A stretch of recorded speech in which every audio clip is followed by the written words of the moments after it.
Stand by to launch FanStream Sports. 3, 2, 1. Let's start. Hello, sports fans. Welcome to FanStream Sports. Nothing but pure sports. This is the JP Show. JP, it is so good to hear you back on the air. Stand by. Now, here's JP. Welcome in a Wednesday edition. I'm getting almost a Thursday. It's a Wednesday edition of the JP Peterson Show. I want to get to the weekend. I want to get to the playoff games. I want to get to Monday night. Monday night cannot get here quick enough. Well, unless you're Baker Mayfield's ankle, then it can probably wait a little bit longer. Good morning. Welcome to the JP Peterson Show. Peter Blake joining me this morning. We got a great show for you. John Clark from NBC Philly is going to join us at 11:30 to get a perspective of how Eagle fans are rooting for the Eagles to lose so they can get rid of Nick Sirianni. I just love that when they eat their own up in Philly. So we'll check in with John Clark on that. The Bolts get a huge win last night. We'll be talking about that as well. Obviously, we'll get you ready for Bucs-Eagles from a Buccaneers standpoint. Baker Mayfield's health. The coaching carousel is absolutely fascinating right now. Mike Vrabel fired yesterday. Wow. What the hell is that all about? So much to get to. The Aaron Rodgers, Pat McAfee show, ESPN bosses getting flamed on their own air. I'm here for that. We'll talk about that. So much to get to. Good morning to you, Peter Blake. How are you? Good morning, buddy. How you doing? Happy Hump Day. Yes, getting ready for Bucs versus the Eagles. Lightning with the big win last night, man. Yeah. I'm ready for playoff football. And, of course, Black Monday, Arthur Smith there. Done. Surprised by that one. Of course, the big story was the outbreak against or his outrage against Dennis Allen and Jameis Winston. I had to get your thoughts on that because is that really shocking? And there's a lot of Bucs fans out there saying you play to win the game and all this other stuff. So lots to talk about today. And of course, this is the Eagles. I'm pumped up for it. Yeah, the Jameis thing was so quintessential Jameis. I mean, it was just so good. I want to get the audio of that huddle. Please, God, NFL Films, just do us a solid. Somebody was mic'd up in that huddle to hear Jameis go, hey, I want to score. Let's take a vote. Let's take a vote. Show of hands. Who wants to punch this in the end zone? Right, exactly. I mean, it's so good. I mean, it's been totally blown out of proportion. Jameis is not a bad guy for doing it. All his teammates are supporting him. No. Or who cares? It's meaningless. You want to rub it in the Falcons' nose as a divisional rival. It's such a Saints thing to do. So on brand for them, right? Zero class. There's so many ways you can look at it. I'm just glad we're not involved in any of it. But maybe we'll have a little more discussion on that later on in the show. Well, I'll say this. What it tells me is that Dennis Allen doesn't have any control of that locker room. No. So, I mean, and the reports are, and somebody who's already mentioned it, John Gruden being a part of that staff. And then I feel like if you make him a part of that staff, that eventually he'll take over and be the coach. Do you think first and foremost that would happen with the Saints? And then furthermore, would the NFL allow that to happen with the Saints? I don't think the NFL has any interest in John Gruden coming back to work for the NFL. The guy that sued the NFL. I don't see that ever happening, ever. I mean, as in ever. I'm shocked that anybody, they can get him through the door in any facility, to be quite honest. And that's just, and I'm not ripping John Gruden. I'm just saying that's more about the NFL, mafia style that they enforce the non-wanted ones. You're not coming around. Right. So I don't ever see that happening whatsoever.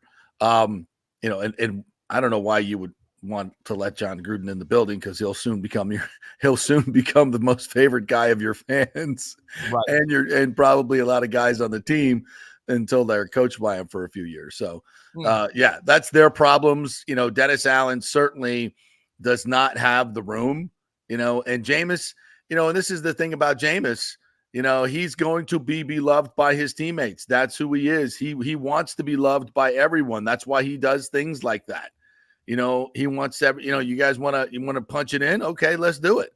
Show of hands. Let's go. Of course they want to punch it in. That's what players want. Right. You just have to think about other things. I'm not saying they're right, but, the coaches want to talk. There's a coach's code. You don't rub their nose in it when you got them down, right? And that's probably a better thing to do, to be quite honest. Be classy about it. Take a knee. That's good sport. I don't know if it's good sportsmanship, but it's the classy, accepted thing to do, right? And to rub their nose in it. And if I have to, I'm going to lean towards that. Now, did Jameis, was this some, incredible violation of code? No. It's just, if Jameis, it's just him being Jameis. He wants everybody to be happy. A couple of guys are like, come on, man, let's put it in. Let's put it in. Okay, y'all want to put it in? Yeah, all right. Well, let's put it in. Let's put it in. Right. It's that. It's in the moment. Jameis is not thinking about any huge ramifications of what it means to to how Dennis Allen's going to look, how the Saints are going to look, if the Falcons are going to get pissed off and then come back and want to injure somebody. I don't know what franchise would condone that. Oh, the Saints. Well, the Saints did that. Yeah, the bounty gate. That's what they do. Yeah, Baker, it continues to this day. Baker Mayfield, Chris Godwin, et al. So yeah, it's just the Saints. To my, if you want to talk about it from a Bucs perspective, it's the Saints being the Saints. No class, a move, in my opinion. Again, it's a lot of different ways to work at it. I'm not going to rip Jameis for this because it's in the moment. He's probably frustrated because he's not playing. And this is, probably one of the reasons he's not playing. Dennis Allen doesn't trust him. We've heard Mike Neighbors say that, at time and time again. And, Jameis is going to okay, I'll show you. And, that's not going to get him. That's not, other coaches are not going to look at that and say, oh, yeah, that's what I want in my backup quarterback. No. It's just, that's Jameis. You did not do yourselves any favors there in terms of, other teams wanting to bring you in as a backup quarterback where your job is to shut up and hold the clipboard. Don't make waves. Don't be a locker room lawyer. Don't be, in there, shaking hands with everybody as they come through. It's just, and these are all things that Jameis does because out of the goodness of his heart. But he's, it's at times it's not. Everybody doesn't look at it that way, right? Right. He's not scheming up anything. I don't believe that at all. He's not backstabbing anybody. He's just being himself. He wants to be universally loved. He wants to get the attention. That's who he is. And, like him or hate him, that's who he is. And he's pretty consistent about it. So anyway, what did you think? You think it was a stupid move or? I mean, I think it's typical. I mean, everything you've heard, he's always a good teammate. But then Shannon Sharp coming on, First Take, and the guy's been very popular because he had the interview with Cat Williams. I don't know if you saw that, exposing Hollywood and all the. Oh yeah, I did. That was fantastic. That was fantastic. God bless you, Cat Williams. By the way, speaking the truth, the courage. You want to talk about guys with courage. Nike wants to give away awards, and ESPN wants to give away awards for guys that speak up that are courageous. But, and those guys that they're saying are so courageous or universally loved, they're not getting, Cat Williams, that's courageous. What he said, yeah. Well, people saying things like what he says, yeah, usually meet with an accident somehow related to the Clintons. But I let's not give him any ideas now, JP, but you're exactly right. And it goes back to, Sharp being on a roll. Because, of course, he leaves Skip 39 million views later with his podcast, which is, highly successful. And then he comes out the other day and says, Jameis should be cut. I'm not sure Jameis should be cut, but what I will say is that it undercut the coach. So if that coach is going to be in that locker room and you already know that this player has the locker room to a certain degree and that he's not listening to the coach's orders, then I feel like you need a new coach, and maybe Shannon does have a point. But was it as egregious as that to just cut him because of a victory formation? I'm not sure. I think that's a little bit overboard, but I do understand Sharp's point. Yeah. I mean, it's not good for Dennis Allen. No, it exposes him and what we probably already knew. Correct. That he's not the most popular guy in that locker room. Jameis is. which is weird. It's not Derek Carr. Derek Carr is fighting with his – look, I love the fact the Saints have all this turmoil. Jameis is the backup quarterback, and he's more popular than the starting quarterback, which is probably why the starting quarterback is getting in shouting matches with his center. And that is a team of dysfunction. Dennis Allen does not have the room. And I'm shocked that he's still there, to be quite honest. Yeah. Again, is he going to get fired? I think if the Saints have a better option, which I'm sure they're searching for right now, they will fire him. And I was going to get into this at some length today, so now might be just as good as time as any. The coaching carousel is just as fascinating as it's ever been. This is about as fascinating in the offseason as last year's or recent years' quarterback free agencies. Well, we've never seen giants like Tom Brady move. Like these are, Aaron Rodgers. We've never seen guys like that move teams. That just doesn't happen, but it has recently. And now we got coaching giants. And I mean, the pillars of the Hall of Fame, Bill Belichick. Mm-hmm. I mean, what the hell's going to happen with him? This is fascinating stuff. Now, you look in Atlanta and, the fans are up in arms. I mean, sports radio going bananas, as I think we would be going bananas here in Tampa if they were talking of giving up a first-round pick for Bill Belichick. Are you Atlanta? My former employer. Desperation. Rich McKay. Yeah. I love you. Go ahead, do that. Burn it down. Yeah. Give away a first-round pick for Bill Belichick instead of Justin Fields. Yeah. Wow. Yeah, go ahead, do that. That's a great idea. Do it. It worked out for Rich McKay before, right? Oh, wait, he wasn't a part of that, and then eventually he got fired. I mean, it was a good move for the Bucs to get Gruden, but we're talking about Belichick. We're not talking about an offensive-minded coach. We're talking about a defensive-minded coach who, by the way, wants full control of the groceries, especially when he shops. And then on top of it, he showed that he can't develop an offense, can't develop a young quarterback. If you go with Desmond Ridder, I mean, listen, you could go with Kirk Cousins. To me, that's what the Atlanta Falcons are missing right now. Kirk Cousins, that's the perfect move. They have the weapons. If they got a Kirk Cousins and an offensive-minded coach, JP, they'd be pretty dangerous. Yeah. Kirk Cousins is, he is what he is. Right. He's an above-average quarterback that can take a team as talented as the Falcons to the next level. There's no question about it. He's what, 33? 34, yeah, 33. 34. Yeah. Coming off a ACL injury. And I know, his legs aren't, his calling card, but, they also do that affects your pass. Obviously, your lower trunk affects how you can throw the football. So there's going to be a little bit of, rehab from that. So I think they could do it. The problem with Kirk Cousins is it's the money. It's the money. When you pay an old quarterback that much money, it's, you got to go surround them. You got to go. They've got offensive line issues that they have to address. There's a lot of other issues. So I just, when Brady came here, the beauty of the whole deal was $25 million, and they didn't have to pay him $60 million. That's a big freaking deal. Yeah. When it comes to surrounding them. And it's one of the, the reasons that Brady was so successful during his career. But giving up a first-round pick for Bill Belichick, I mean, what are you doing? Like, I wouldn't even hire the guy. Listen, he's 20 games under 500 without Tom Brady. Tom Brady left in 1 year, in a COVID year, coalesced a group of guys that had never seen each other before into a Super Bowl championship team. Yeah.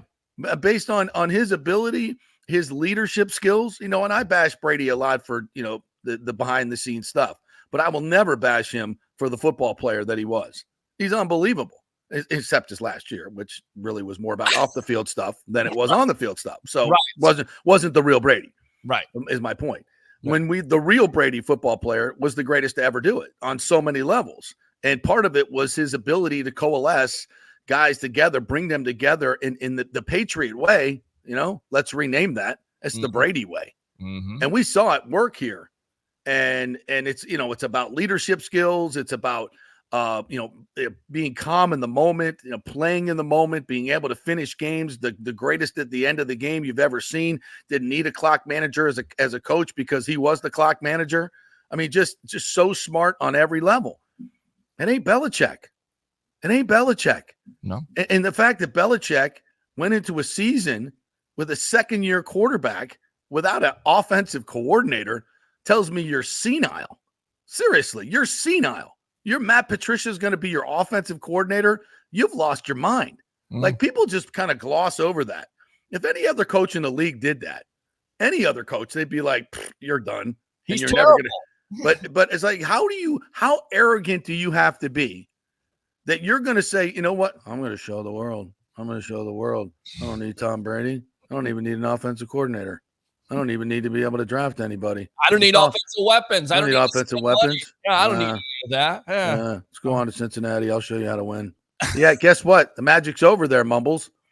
I don't want to be, I don't want to be disrespectful, but I just really was.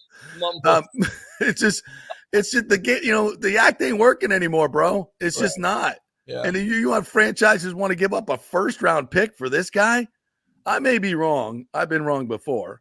I think we all have. I'll eat that. Yeah. Although I qualified that. I can't believe someone would give up a first-round pick for Bill Belichick.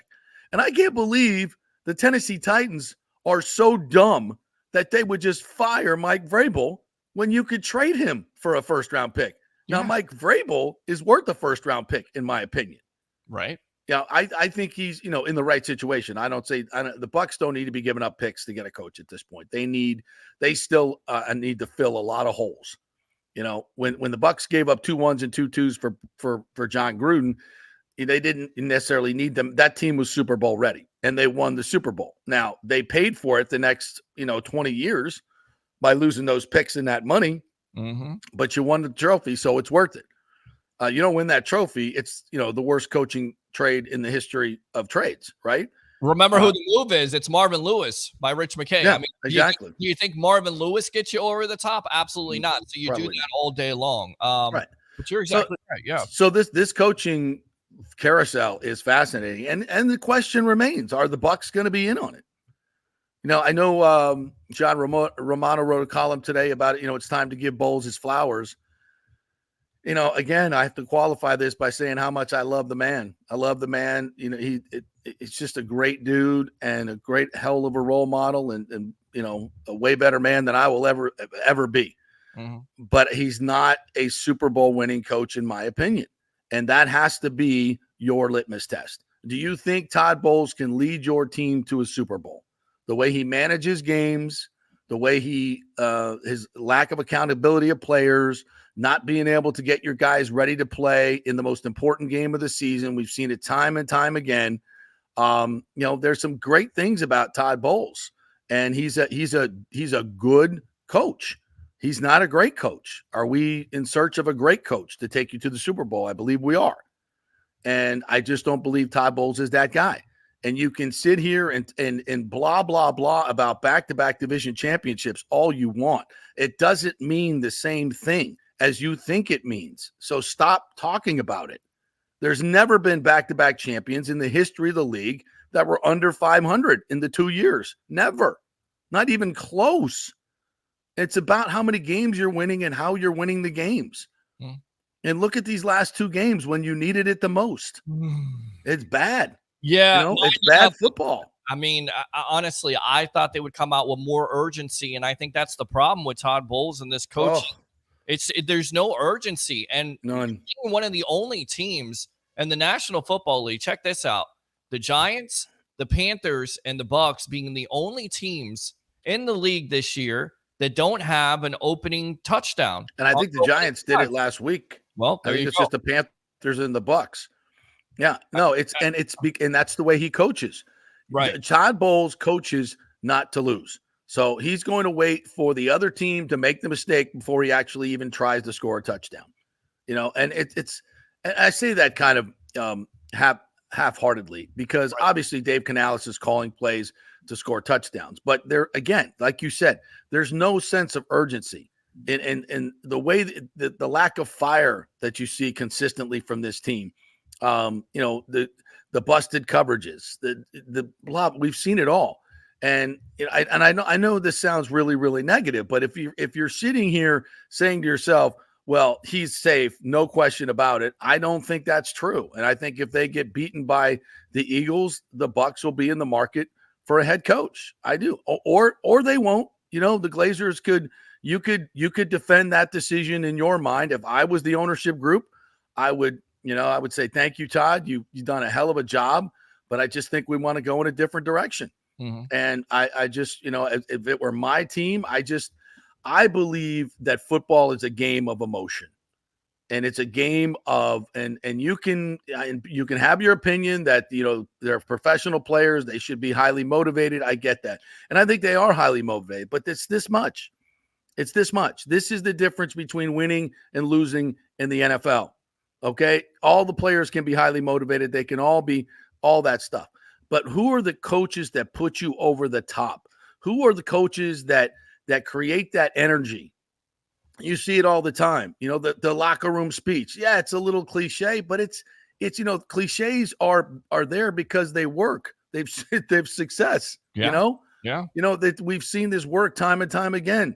To me, you need guys that are inspiring, that are going to hold guys accountable, that are going to make tough decisions, that are going to be bold in the way they manage games. Fortune favors the bold. That's the type of coach that I would want. That's my opinion. The Glazers, what are they looking for? Are they looking for a very even-keeled guy that can get you 500 every year and win some games, lose some? Okay. If that's what you're looking for, Todd Bowles is your guy. Is Todd Bowles the equivalent of Tony Dungy, where he gets you to a certain point and can't get you over that point? And I think that's where you have to go with. And I get it. I mean, I don't think he's close to being as good a coach as Tony Dungy was. Right. But I think in that perspective, you put it like that. Yeah. Do I think Todd Bowles can get this team over the hump to the Super Bowl? Absolutely not. Right. Absolutely not. 100%. And again, that's not calling somebody a horrible failure. Right. It's a ridiculously tough job. Like, there's only a few people that can do this. So when you're searching for that diamond, and it's hard to find. And not being a Super Bowl winning coach does not mean you're not a great coach. I think Todd Bowles has proven himself as a great coordinator in this league, and he's made a lot of money doing it. So yeah, it just if I'm looking at would I rather have Mike Vrabel as the coach here? Yeah, absolutely, I would. Mm-hmm. Absolutely. Do I think Mike Vrabel can be a championship coach? I do think he can be. Yes, I think I see some great young coaches in this league.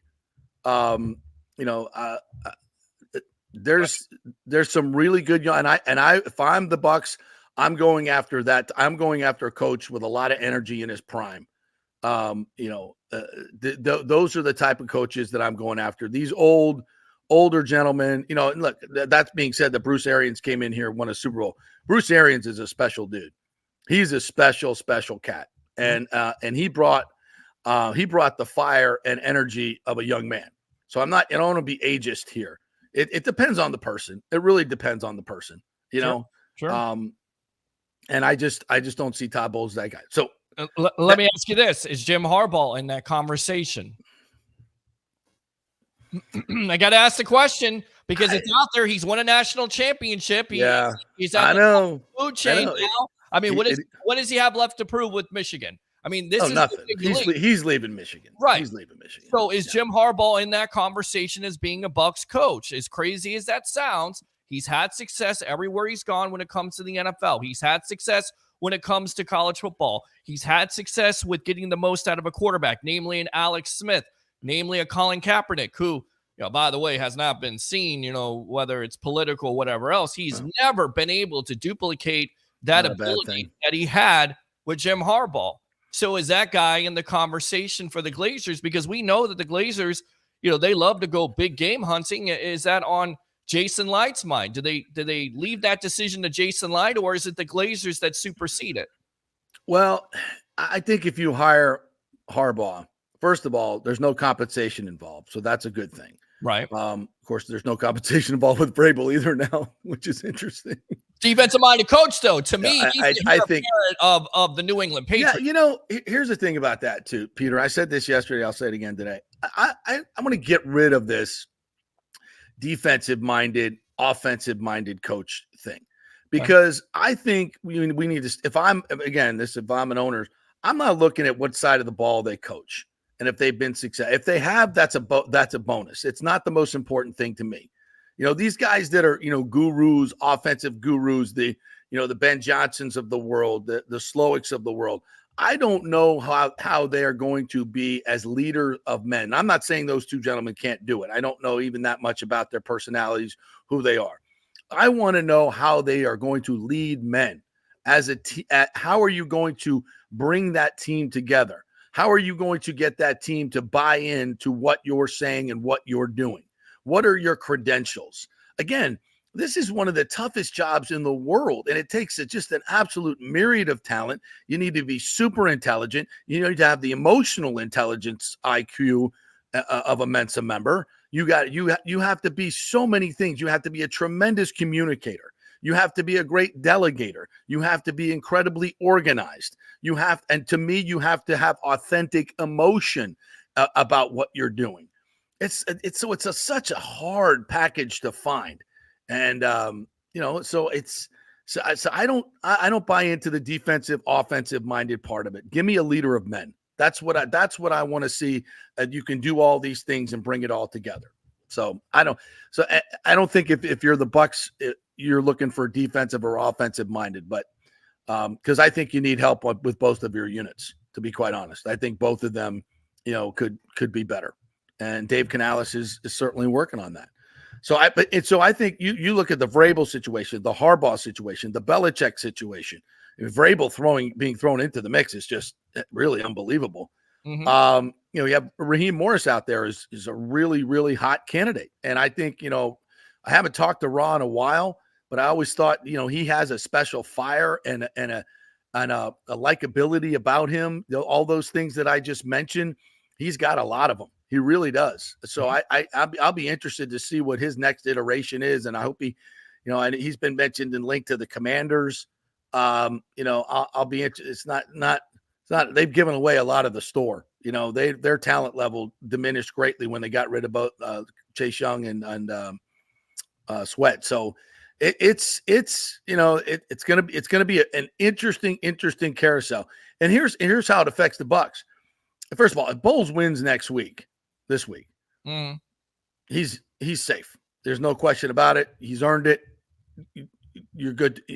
And I think in terms of, what the things that I just said, I don't think they change, but I also think, it gives him a little bit more gravitas and credibility to move forward. And just to be brutally honest, I just think it makes it tougher for the Bucs to fire him, even if they want to. Even if they don't think he's to that upper echelon. And here's the other thing. By next week, most of these good coaches will probably be gone. And so now who are you replacing Todd Bowles with? Dave Canales? No, he ain't ready. Eventually, I think that could be the plan. Eventually, sure.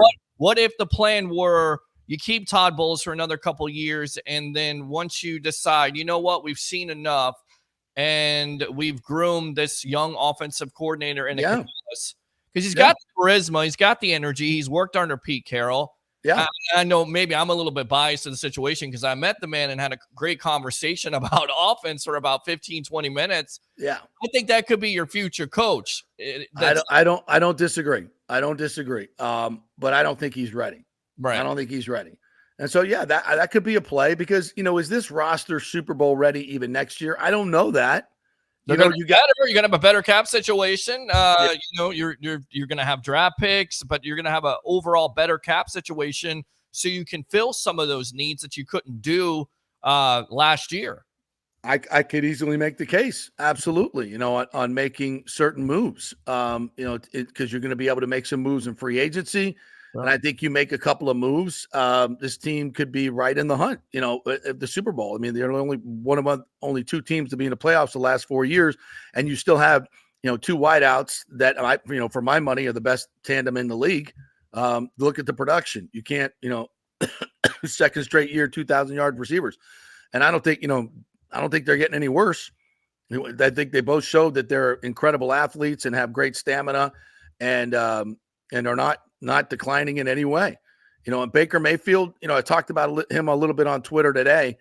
And, I was trying to think of a comp for Baker Mayfield, a career comp. And I came up with Jeff Garcia. Mm-hmm. A guy who had some really, really good seasons in this league, took the 49ers to the playoffs, took the Bucs to the playoffs, was a real smart, savvy, gritty dude. You're not a tremendous athlete, but good enough to make athletic plays, get out on the edge and run and throw, just like Baker Mayfield. But the ceiling, Jeff Garcia never won a Super Bowl, right? Never was that echelon guy. Close, getting in the discussion, but just had kind of had that above average ceiling, and I think that's where Baker Mayfield is. Can he win a Super Bowl? Yeah, I think he can. I think it's possible. Is he a Joe Flacco that could win it? Yeah, I think he can. Is he a Trent Dilfer? Is he a Brad Johnson will hate me for putting him in that Trent Dilfer category. But that's okay. He's above Trent Dilfer, right? Right. But right. he's Brad's better than that. Right. Is he one of those guys? Yeah. And those guys win the Super Bowl. They do, they do. So it's Nick Foles won a Super Bowl, right? Did we think Nick Foles was a Super Bowl quarterback at any point of our evaluation of him? No. Wait a minute. You mean backup quarterbacks can win games? You don't say. What? What? I mean, I'm don't just get me started, man. I don't kind of Nick moved Foles on. can do it. I mean, Tom Brady, the greatest of all time. Guess what? He started out as a backup quarterback. I know. Right. It's amazing if the NFL happens. College football committee. Brock Purdy. Yeah, Brock Purdy. Wow. Yeah. He was third string. And here come the Kyle Trask fans. By the way, I think it's pretty clear where the Bucs organization lies on Trask. Because listen, you had an opportunity, JP, to put in a fully healthy Kyle Trask in a game time situation where Baker Mayfield isn't 100%. And what did you try? What did you do? What decision did you make? You put out Baker Mayfield at about 40%. Thank you. We said last week, and if he was less than 75, I would start Trask, and I would have. I would have. Right. Maybe he would have thrown 3 picks, and the Bucs would have lost the game. No confidence at all. Maybe that's true. Or he'd have thrown. He'd actually been able to throw the ball through the wind and get the ball downfield. The Panthers wouldn't have been able to compact their defense as they did, and be sitting on routes, which is why Trey Palmer was running by squatting defensive backs all day long, as was Mike Evans. But that's smart. The Panthers knew that Baker, especially into the wind, and I'm not sure how many quarterbacks even healthy could have thrown into a 20-mile-an-hour wind accurately down the field. It's tough to do. Very, very tough to do. Sure. And don't tell John Gruden that, by the way, because he tried to do that some years ago. I know. I was there, bro. Bruce Grakowski in Giant Stadium throwing the ball 50 times, which, by the way, Gruden at that point, I mean, what are you doing, bro? What are you doing? Looks good on my whiteboard, man. Looks good on my whiteboard. They got 11 guys within 5 yards of the line of scrimmage. We got to throw the ball. What are you doing? The whiteboard says, look at my matchups. It looks great on the whiteboard. Yeah, it really does. Unfortunately, the game is being played in a wind of 65 miles an hour. Poor Bruce. Anyway, So Baker was beat up, and he's still beat up, and it's a huge, huge question mark for this year. If you saw, Sarah Walsh took some video of Baker coming off the field, and literally, he could barely walk. He could barely walk. He was trying to conceal it as best he could, and then you saw his. Did you see his body language on the sideline when he went to the sideline? I mean, he's just sitting there with his head down. I thought he was looking into a tablet. Right. But he wasn't. He was just looking straight down. His coach was next to him. And the coach was like, I'm not even going to start talking to him, because he was just sitting there with his head down. He came off the field after I think incomplete pass on third down. And he had just been hit again and buried. And he just sat there with his head down and just didn't move for like 30 seconds. I'm like, that dude is in some serious pain. Pain. And even on the 5-yard scramble on 3rd and 5, which is just all on guts and adrenaline. Yeah. Once he gets the first down, you can see him just, I thought he was going to fall over. The dude is just freaking tough as nails, but he can only do so much. So you're going to have a battle of two really beat up quarterbacks. I don't think Jalen Hurts can move very well. His middle finger on his passing hand is mangled. Baker's ribs will probably heal a little bit better this week, but the ankle, I think that ankle, I don't think it's getting better anytime soon. It's probably one of those high ankle sprains that he's been battling all season long. All season long. Mm-hmm. And in the times when he's been able to have some relief from it, like against the Packers, and I think against the Jags, when he seemed to be moving a lot better, he's been good. And then the games where it gets stepped on, it gets stepped on early. You can get it ready for the game, sure. Rested all week, and it feels pretty good right before the game. But as soon as it gets stepped on and those ligaments get stretched again, it's hard to play. And I think we saw that in the Carolina game. And luckily they could just hand the ball off at the end and salt the game away. But Baker's beat up, and he doesn't play very well when he's beat up. And as far as his future goes, if I'm the Buccaneers, I'm trying to re-sign him to a Geno deal, 3 years, 75. There you go. And I hope he realizes I think Baker could probably go get a little bit more money other places, but I think he's smart enough to know this can be his home for the next 3 years. 75 million is a hell of a lot of money, and he could probably make more than that with endorsements and everything else. So I think that's a good spot, and I think this team could build with him. But then I draft the quarterback. I draft the developmental quarterback, and there's some good ones in this draft.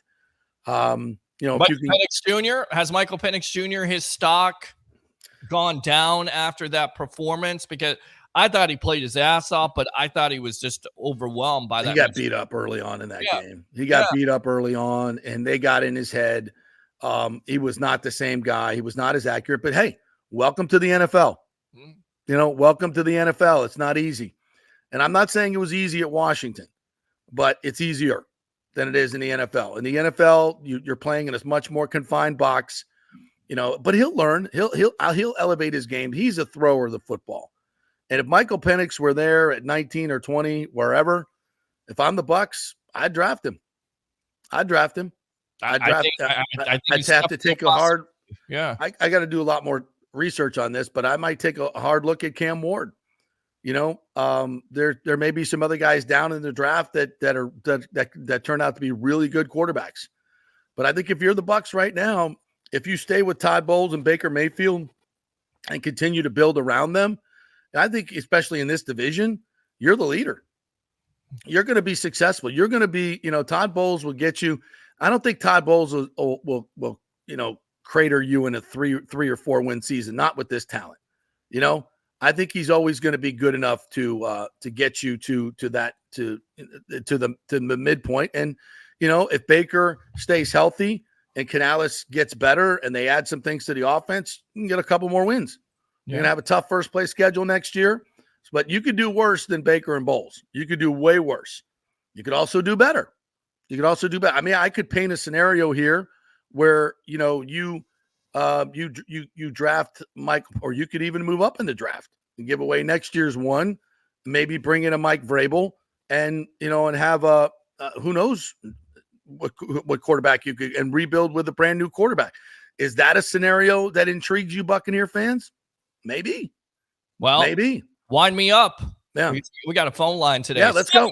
727-255-0391. It's 727-255-0391 here on a happy hump day. JP Peterson edition. I definitely think that's a possibility. And by the way, breaking news out of Chicago, they have fired their whole offensive staff. So it looks like Matt Eberflus is safe.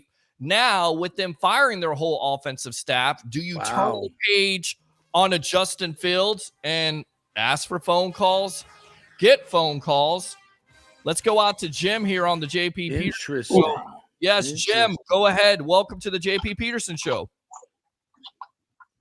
Jim, so you know what I'm about to talk about. Well, I know you're going to talk about the Bucs here. Stand by. Let me put you on hold. Jim, hold on a minute. Caller, we'll get back to you in a moment after we get to Jim. Jim, go ahead. We got 2 calls. Go ahead, Jim. All right. Go ahead, Jim. All Go right, ahead, Jim. yeah, I want to talk about Todd Bowles, man. Okay, talk about him. That's one of my guys. So you, JP, you don't like him as a Super Bowl leading coach? No, I don't. So you don't think he can get through the playoffs? Nope, I don't. With the talent. So you want to replace him with again? I like Mike Vrabel. I like that. I like Mike Vrabel. Yeah. He'd be a good. I think by Mike Tomlin. I love Mike Tomlin if he became available. Oh, so you like Mike Tomlin? I love Mike Tomlin. I do. I mean, do the Steelers move on from him if he loses in the first round, even though he's the winningest coach and has never had a losing season in his whole career? I mean, is that a possibility? And hasn't had a ton of playoff success. No, he has. As Todd Bowles. Right. So, I mean, Mike Tomlin for you, would that be acceptable? Or are you still on the Todd Bowles train here, Jim? We're going to keep Todd Bowles. Okay. Further notice. Okay. And, what about Todd Bowles? And again, I love the man. I love him, and I root for him tremendously, Todd Bowles. I really do. And I hate saying anything negative about him at all. And I never say anything negative personally. I think he's a great man. I just don't, for all the reasons I laid out, I don't think he can be a Super Bowl winning coach. Could be wrong. So why do you think he can be? Well, he what do you see? He kind of remind me of Tony Dungy. He ain't been in the league as long, probably as Tony Dungy had his 10 years. But I think he's working on getting better than he was, even when he coached where did he go to the Jets?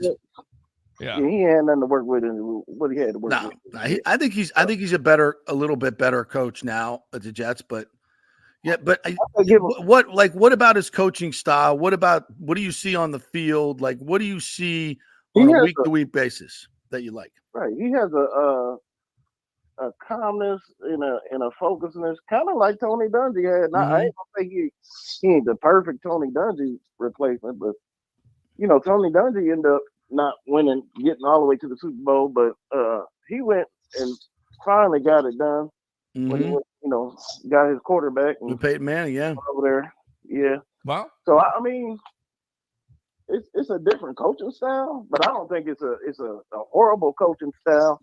So let me ask you this, Jim, and then we got to run here because we got another phone caller here. We appreciate the call. If Todd Bowles and this Bucs team gets blown out on Monday night by the Philadelphia Eagles, do you still feel the same way, or are you looking to change? Are you giving Todd Bowles another year, or are you firing him after the game because he gets blown out, and once again he gets blown out in a playoff game like he did last year versus the Cowboys? I think I'll give him another year, okay. Just and then see what we're gonna do with Baker Mayfield and see what we got to do. Get this money. We're gonna get this money cleared up a little bit so we can figure out what we can do in the draft and all that. I don't think that's a terrible decision at all. I don't. And here's the other thing about thank you for the call, Jim. And here's the other thing. Who are you can you get Mike Vrabel? I think Mike Vrabel is going to be gone by the time the Bucs are done with the playoffs, to be quite honest. So that might not be even an option. And if you can't find a better option, then you stick with Todd Bowles. Absolutely, 100%. Yeah. But maybe the Bucs, the Bucs have been doing their due diligence. Don't think they haven't. Jason Light has been, has a list of guys that if he were going to make a move that he would go to. He's probably had some conversations with their agents. That's how this business works. There's nothing wrong with that. In fact, if he's not doing that, that's a dereliction of duty. So, and I'm not sure who's on that list, but I think there are candidates out there that I think have a better upside than Todd does. But again, not a bad thing moving forward with Todd for a couple more years. All right, let's go out to the phone lines. What's your name? Where you're calling from? You're on the JP Peterson Show.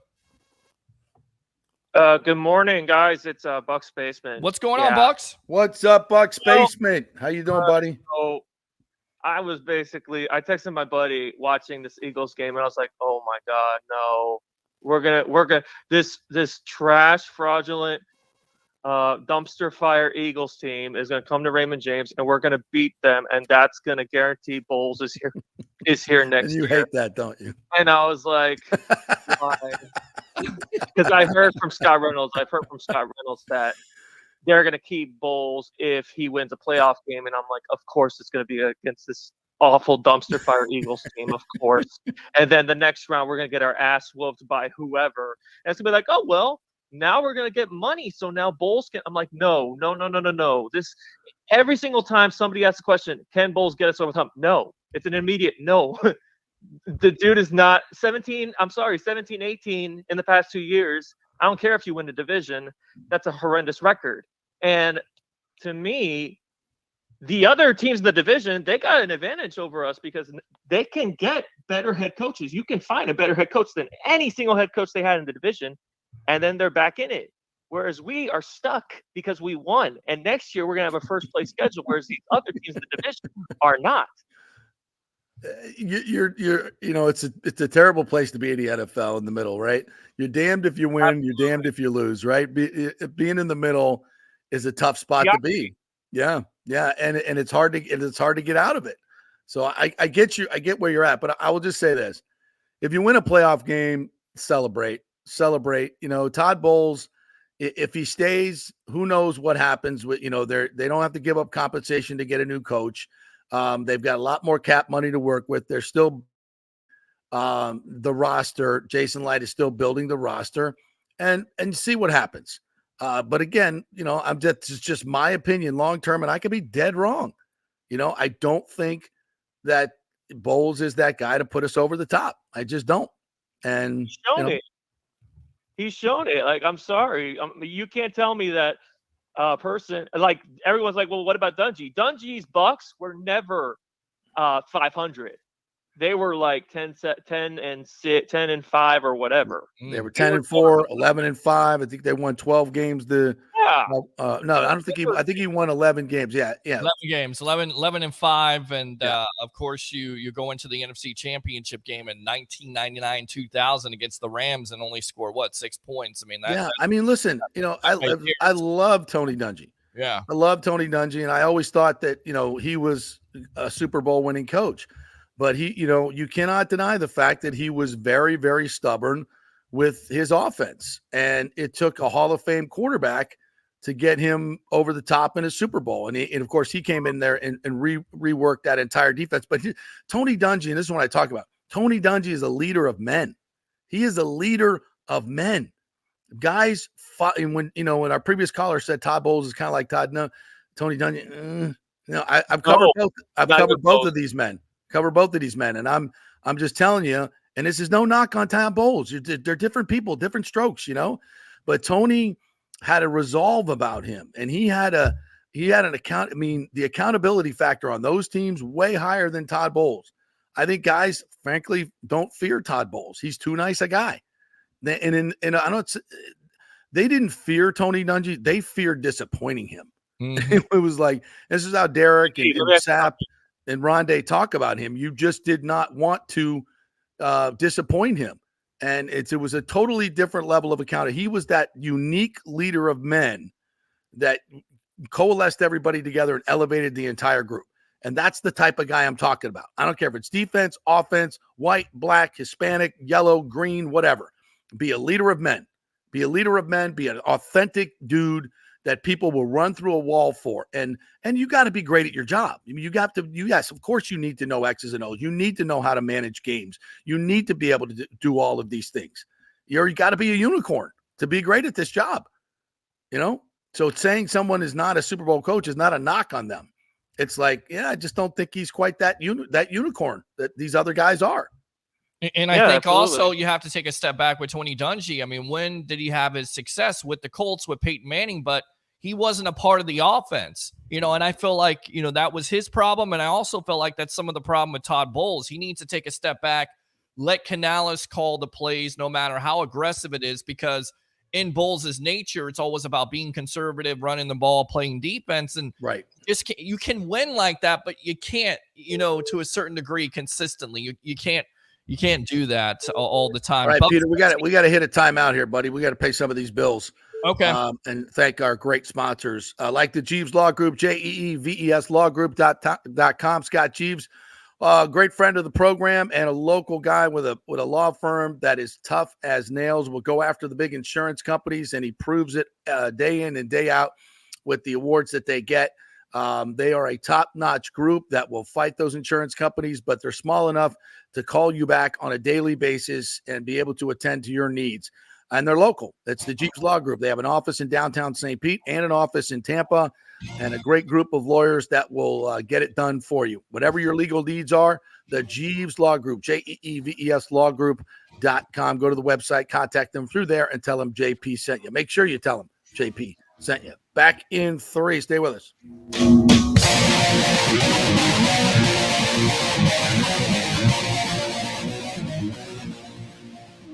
Are you tired of those stuffy, overpriced sports bars? Well, come join the fun at the Patio in South Tampa and watch your favorite football teams under the stars in a tropical paradise. Yeah, it's a unique setting with huge wood decks beneath the trees, and don't worry, they have an inside AC bar with all your favorite bar games as well. The Patio has all the NFL and UFC sports packages, and it's home to the Tampa Gator Club and Bills Mafia, but all fans are welcome at any time. Hey, my FSU buddies love to watch the Noles at the Patio. It's also home to a great happy hour. Weekdays get $4 White Claw vodka drinks and $4 White Claw seltzers, $1 off all beer and wine from 3 to 7:30. And every Friday happy hour, join us for Football Friday. It's our live broadcast from 5 to 7 with tons of specials and the fan mic for you to join the show. We'll have swag and ticket giveaways as well. So come out for the live broadcast 5 to 7 every Friday at the Patio and come watch football in a tropical paradise all season long. It's 421 South McDill, just a few blocks south of Kennedy. Everyone meets at the Patio. Hey guys, are you experiencing those feelings of getting older, lower sex drive, fatigue, hot flashes, moodiness, or you just don't feel like you had the vitality you once had? It's a chronic problem here in the United States. You're not just getting old, it's likely low testosterone. Studies over the last 20 years show a shocking decline in younger males aged 16 to 39. Older men have seen a sharp decline as well, so do something about it. Go see my friend Christopher Lugo at Bay Area Modern Medicine. Look, testosterone replacement is not a frivolous treatment. It takes a professional, targeted approach that focuses on total body wellness, vitality, and emotional stability, not a one-size-fits-all approach like many clinics use. They will monitor your blood work and adjust your treatment as needed for optimal results. Folks, I've been on testosterone therapy for over 6 years, and it is a life changer. You will feel and look better than you did 10 years ago. Give them a call at 844-977-3477 or go to BAMMC.com. Tell them JP sent you for priority scheduling. That's 844-977-3477 or BAMMC.com. JP here for the Geddes Gordon Real Estate Group and our good friend Jane Geddes. Folks, simply put, there is nobody like Jane. Jane is a former LPGA two-time major championship winner. She was also vice president of talent relations at WWE. She also has a law degree from Stetson. So if Jane can drain a 10-footer to win the U.S. Open and stare down Hulk Hogan in the boardroom, you want Jane on your real estate team to not only negotiate the best deal, but find you the perfect home or investment property. And when you work with the Geddes Gordon Group, you become part of the real estate family and get concierge services that include expertly staging, marketing, and preparing your home for sale. Advice on golf properties. Hey, you might even get some golf tips. Many of their clients become friends long after the sale or purchase is completed. It's all part of the deal. So if you're looking for that perfect home or investment property or trying to get top dollar for your home, go with Jane Geddes and the Geddes Gordon Group because there's nobody like Jane. Call 813-485-6808 or go to GeddesGordon.kw.com. That's GEDDES Gordon.kw.com or call 813-485-6808. Coming back at you. Now, more with JP on FanStream Sports. It's only just begun. All right, welcome back to the JP Peterson Show here on this hump day as we go through Bucs-Eagles stuff as well. Peter Blake joining me here. We're brought to you by the great folks at Bay Area Modern Medical Center, BAMMC.com. Chris Lugo will join us a little bit later on in the show to talk about your health, your immune system. So if you have any questions about nutrition or anything like that, pop them up here in our comment section, and we'll be sure to get them to the doc when he comes on with us at 11:45. John Clark, NBC Philly, is going to join us at 11:15 or 11:30. So we'll get the Philly perspective on this as well. We got to go out to the phone calls here because Let's do said it. you wanted phone calls, so we Let's got do it. phone calls. Let's go out to Ed. Welcome to the JP Peterson Show. Hey, how's it going, guys? What's up, Ed? JP Peterson Show. I think this is my first time with JP. Well, there you go. Wow, you virgin. Let's break you in, buddy. Yeah. Bend over. So, anyways, you guys were talking about leadership, and when Bruce Arians, got Tom Brady here, he had no problems going after Brady for making mistakes. I thought sometimes he was nitpicking him. Yeah. But I think part of that was just inserting to the rest of the players that, hey, nobody is safe from my wrath. Exactly. That kind of thing. Exactly. So yeah, that's the thing that you really don't from Todd Bowles, and that's the reason why I think the Bucs are what they are. Which is just an average team. Well, you can definitely make the case with Devin White, right? Yeah. I mean, that's what a lot of people point to with the Devin White situation, with the lack of accountability, with him being still on the field, whether he's injured or. And you look at the tape, it's not good. He doesn't look like, a $10, $11 million linebacker like they're paying him, let alone, the $20 million he wants. And you kind of wonder why Todd Bowles hasn't been more accountable in that situation to hold him accountable, to bench him and play the better player in a KJ Britt.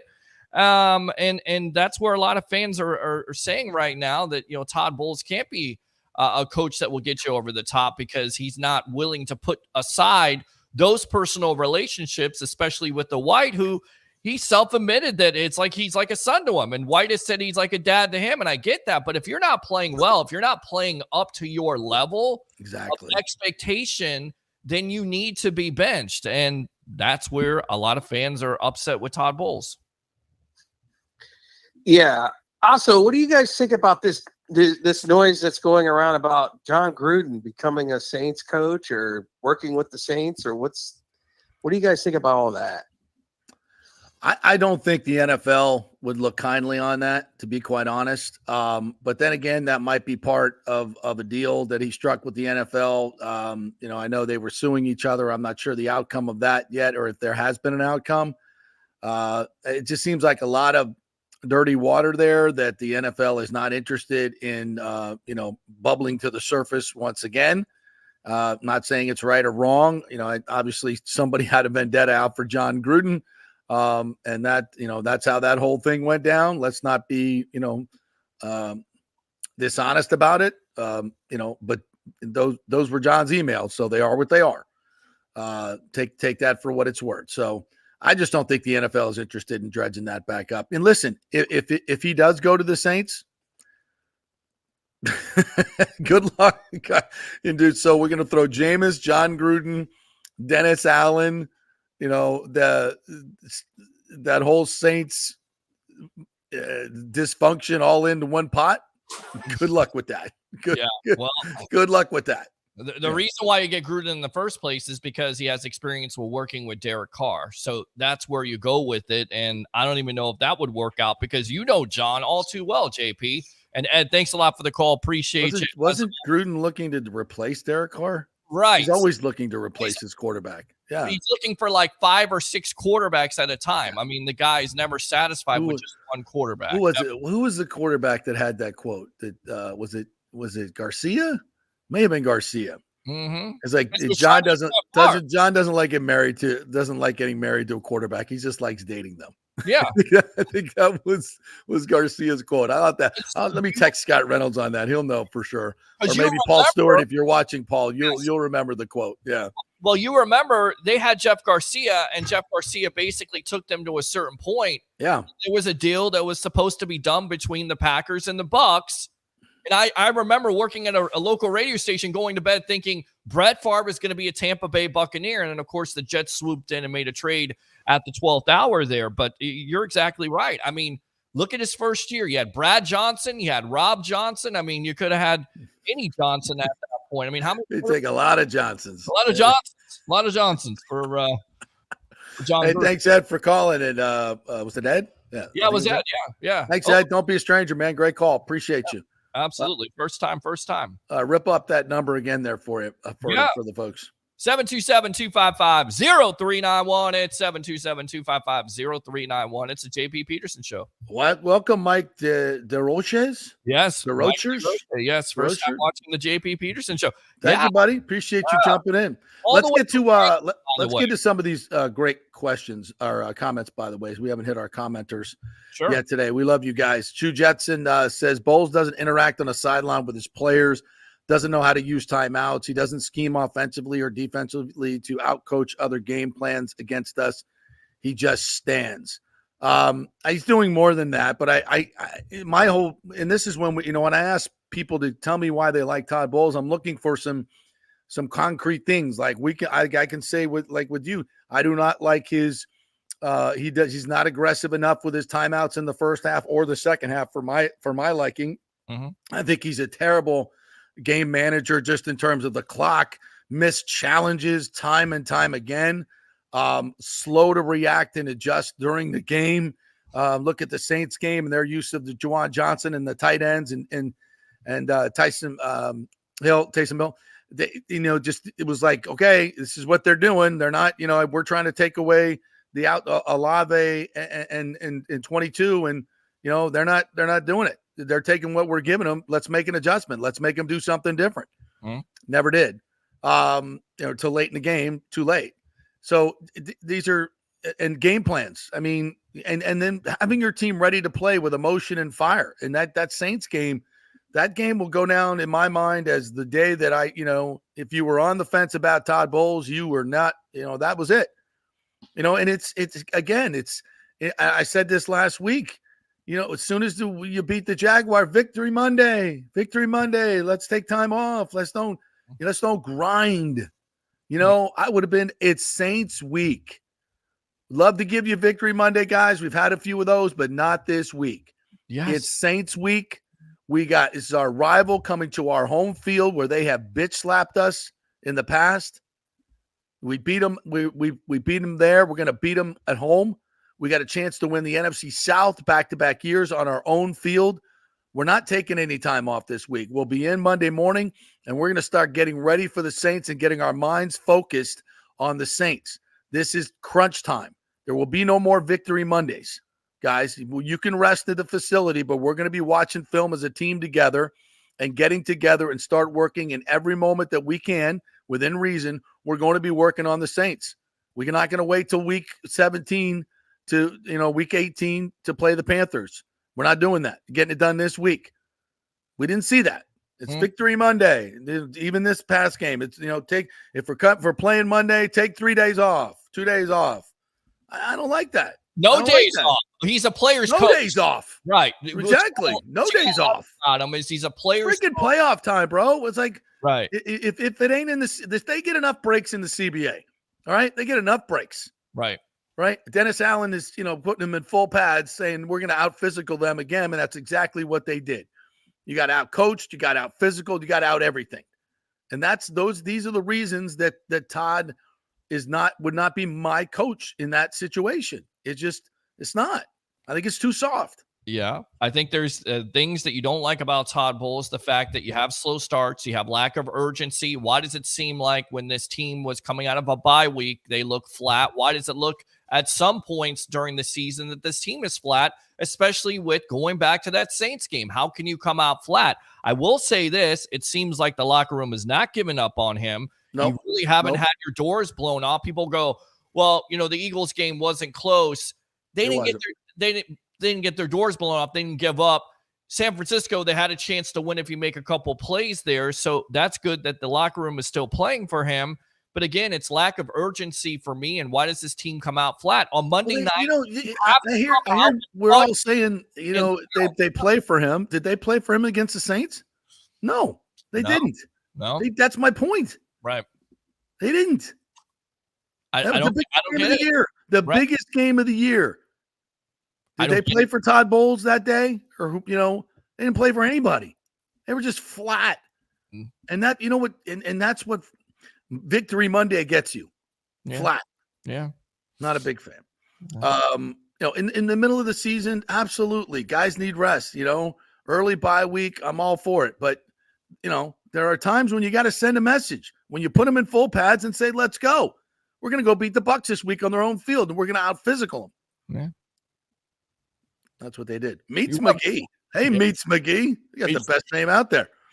I don't get how people don't see the issue with Todd Bowles. That's been 2-minute issues the past 2 years with his team coming out flat, and that is not good. 100%. Yeah. You know, I don't want to turn this whole show into a Bowles bash fest, but you know, we need to get to some other things. But I want to make sure we get everybody's great comments. And who's this? That's you my read this one? Yeah, I'm gonna I read know that. that, Peter.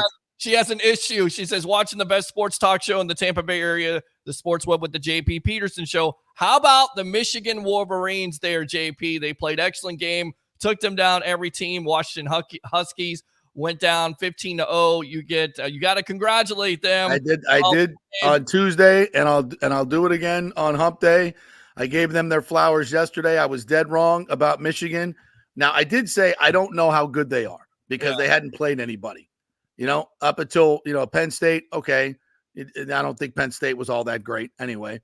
And you beat Ohio State. Well, you struggle with Maryland. You beat Ohio State. It's a good win. That was a damn good win. Iowa, meh.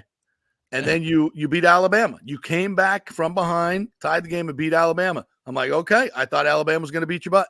And if they could snap the football, they probably would have. But they couldn't. So you win. And then you go up against a Washington team that was damn good, and you beat them. And it was decisive.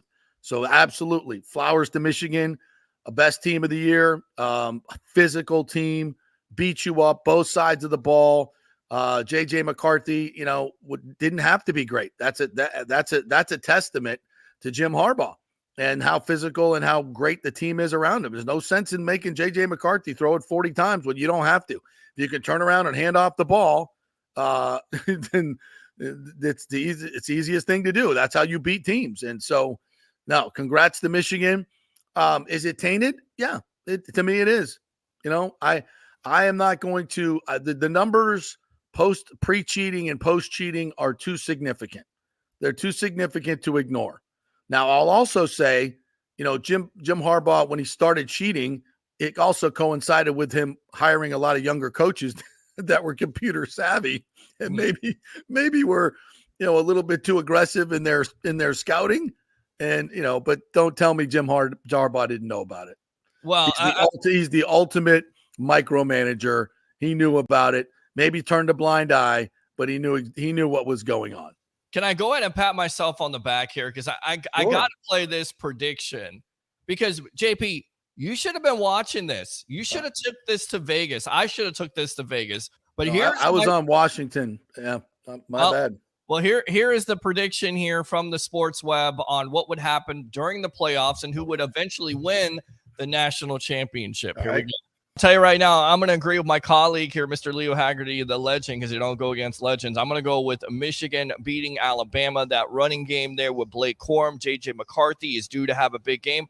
And let's talk about it. Jim Harbaugh, they got their backs against the wall with all the controversy. I like Michigan to win that game. And, of course, Tampa's own Michael Penix Jr. Well, if you don't take Michigan, Mama's going to throw you out of the house. Oh, well, there you go. Exactly. Let's go. And I'll go with Washington over Texas in a rematch, which I believe is the 1992 Rose Bowl there, with Michigan winning the national championship. Jim Harbaugh going off into the sunset to an NFL team, possibly Chicago or the Raiders. Which one? So well, I think it's going to be the Raiders because the report is that they're going to keep Matt Eberflus. So I think Jim Harbaugh is going to go off to the sunset after winning a national championship.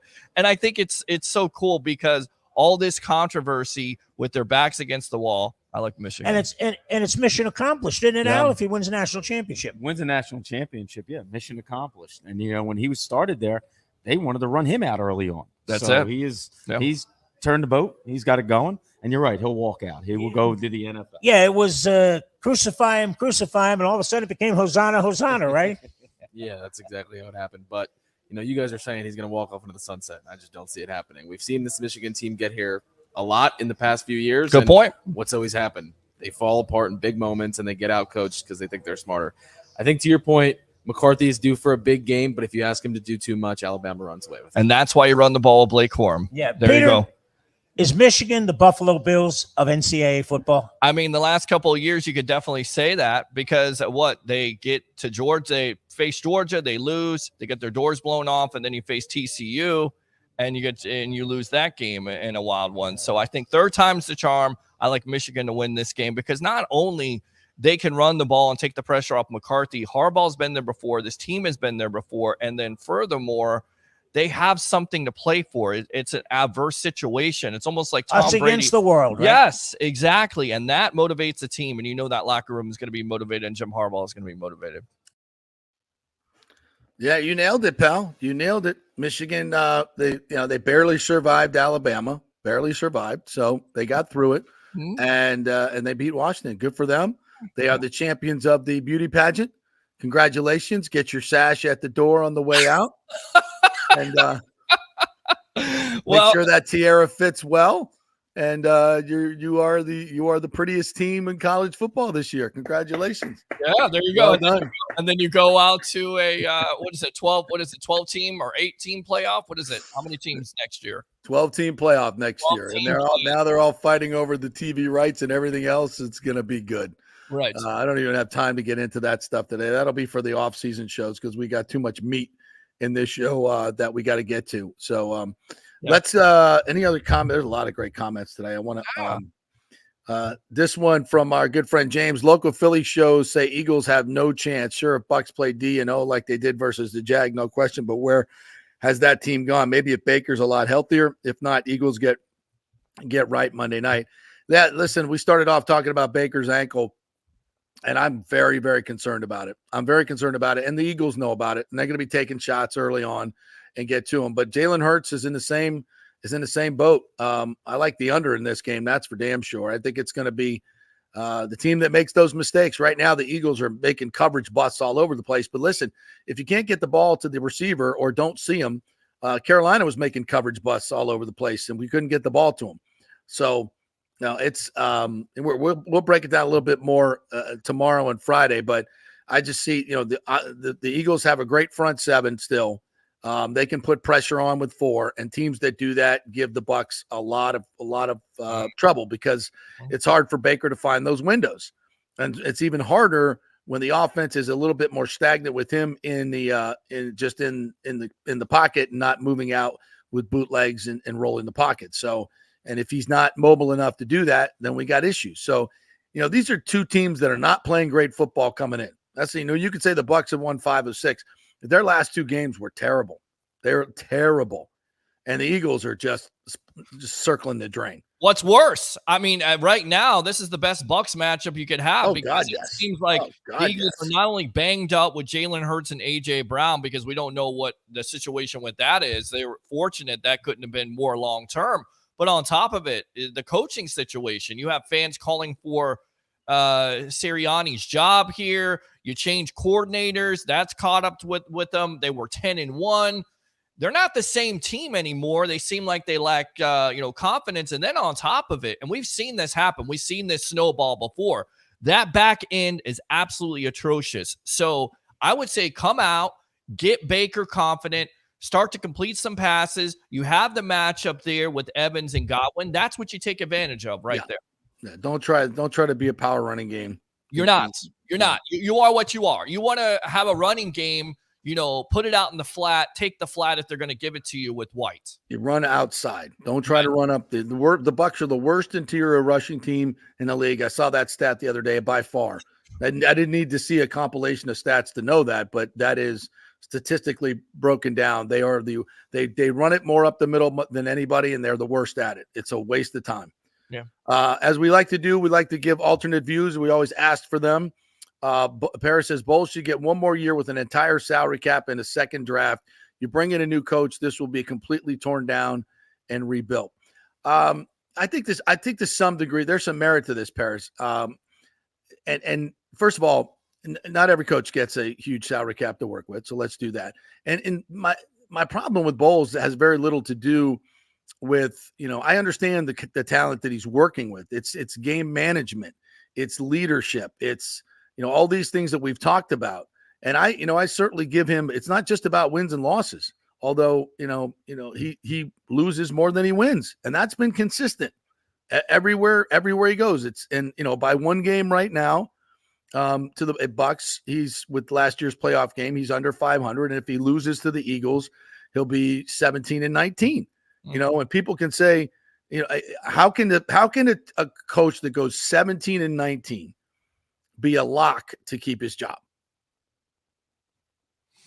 Just say it out loud. Yeah, that's because tough. he's won 2 division championships. Okay, right. How many teams have won division champions with 2 division championships with a 500 record in the 2 seasons? 0. And it's not even close. So, you got to look at everything in totality. And again, I don't want to make this into a Bowles referendum, but it's about, where the Bucs go. And look, this week is huge for him. Go out there and outcoach Nick Sirianni. Go outcoach him. I want to see the game plan, that shuts him down, that accentuates your positives. When your team is aggressive and rushing the passer, force Jalen Hurts into making 3 turnovers because you're forcing the action. And I'll say, great game plan. And offensively, go out there and take advantage of a Eagles secondary that's awful. That's awful. Attack them. Don't try and run the ball up the middle into the strength of their defense.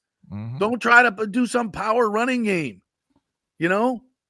And don't outflank them. Be smarter than them. Manage the game aggressively. Hold your timeouts and use them in the first to get that extra possession. Be aggressive in your challenges. Be aggressive in your coaching on 4th down.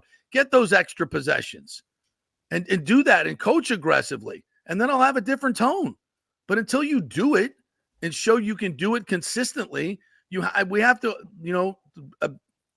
to look at this objectively. So, I just don't – you can sit there and make excuses for Todd Bowles, and there's plenty to make. Didn't have his full coaching staff, doesn't have the full salary cap, blah, blah. You know what he has? Mike Evans and Chris Godwin and a pretty good Baker Mayfield and, the best left tackle in football in Tristan Wirfs and maybe the best linebacker over the last 12 years in Levante David. Mm-hmm. It's a pretty good young and Vita Vea, one of the best run stuffers in the game. And some other Antoine Winfield, the best defensive back in the game. I mean, we could, he's got Rashad White's from yards from scrimmage, one of the best in the league with a first-year play caller. I mean, people act like he's got, no talent on this team. Last year he had a guy by the name of Tom Brady. So, I mean, has it been perfect for Todd Bowles? No, but he's got plenty to work with. So let's not, make this, poor Todd. That's not a thing. Sorry. I will say this, though. They got to come out aggressive, like we talked about, against the Eagles. And you look at the first matchup, and you also look at the fact of if you're a defensive-minded coach and your staple is your defense, you cannot allow Jalen Hurts to get out of the pocket. You got to keep him contained. I force him to beat you throwing the ball because we saw it. We saw it in the first matchup when he's able to get outside of the pocket. Yeah. He gets that second chance. He can make things happen. And that's when Jamel Dean, I mean, we were right there in the press box. How close was Dean getting that interception? You've got to make those plays. You got to make those critical plays. If you guys want to get on the phone lines and talk about it, 727-255-0391. It's 727-255-0391. It's the JP Peterson Show. All right, Peter, we got to take another break. Quick break, 3-minute break. We'll come back on the other side. Get into the Bolts' big win last night. Brought to you by Italiano Insurance. Great time to do that insurance checkup at the beginning of the year. You're getting those big insurance bills, homeowners insurance, auto insurance, right? Let them shop it around and save you money. They saved me $1,000 on my car insurance. Well, they saved Leo, $6,000 on his car insurance. So let them do the work. A lot of companies coming into the marketplace trying to get new customers. So take advantage of those rates. And you want to switch down the line, you can do that. But get the money savings right now and let them do the work. You don't need to get on the line and tuck these rude customer service people. Call Italiano and ask for charity. Tell them JP sent you. 813-877-7799. 877-7799. Back in 3.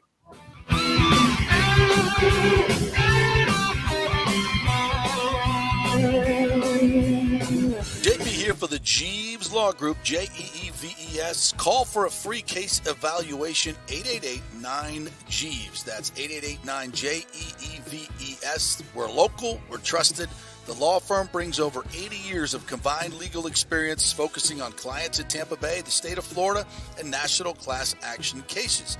If you're injured, get that free case evaluation, no cost to you.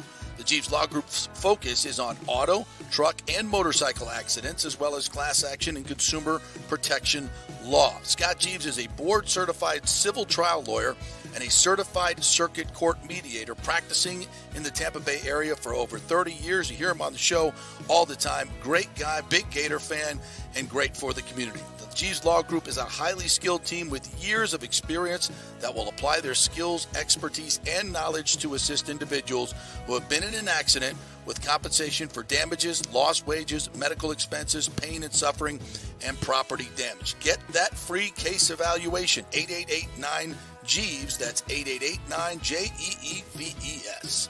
JP here for my good friends at Italiano Insurance, and they did it again. Once again, Italiano Insurance stepping up with the best customer service. I was in a bind.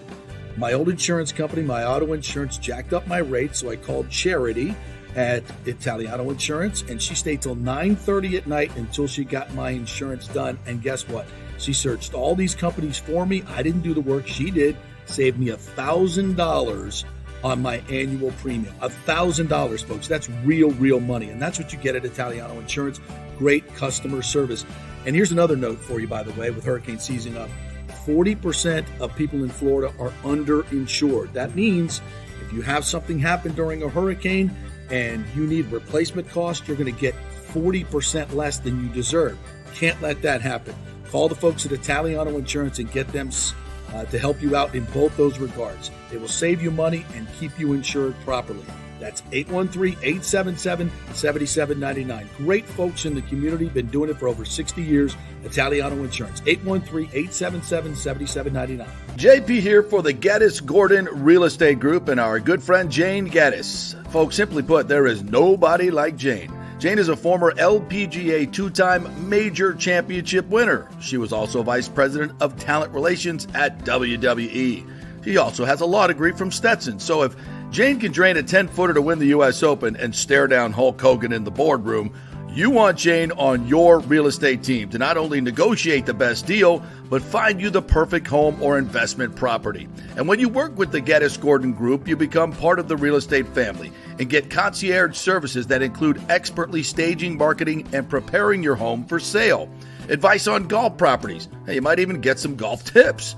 Many of their clients become friends long after the sale or purchase is completed. It's all part of the deal. So if you're looking for that perfect home or investment property or trying to get top dollar for your home, go with Jane Geddes and the Geddes Gordon Group because there's nobody like Jane. Call 813-485-6808 or go to geddesgordon.kw.com. That's GEDDES Gordon.kw.com or call 813-485-6808. Let's go! Right now, back to the show with JP on FanStream Sports. Back to the JP Peterson Show on this hump day. Peter Blake joining me here today. If you want to jump aboard, what's that number, Peter? 727-255-0391. It's 727-255-0391. It's the JP Peterson Show on a what? On a hump day. There you go. Hump day. I misspoke here, and Jim Sutton caught me because he's actually listening to the show. What do you mean it's not about wins and losses?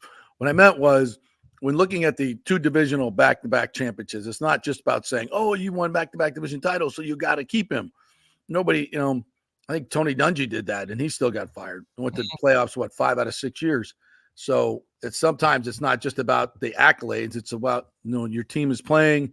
The message gets stale. Can they not get you over the hump? I mean, look at Mike Vrabel. It took him, he was the coach of the year in 2021? Took him to the conference championship game. The last 2 years have not been good. But he and Rand Carthen did not see eye to eye, the new general manager.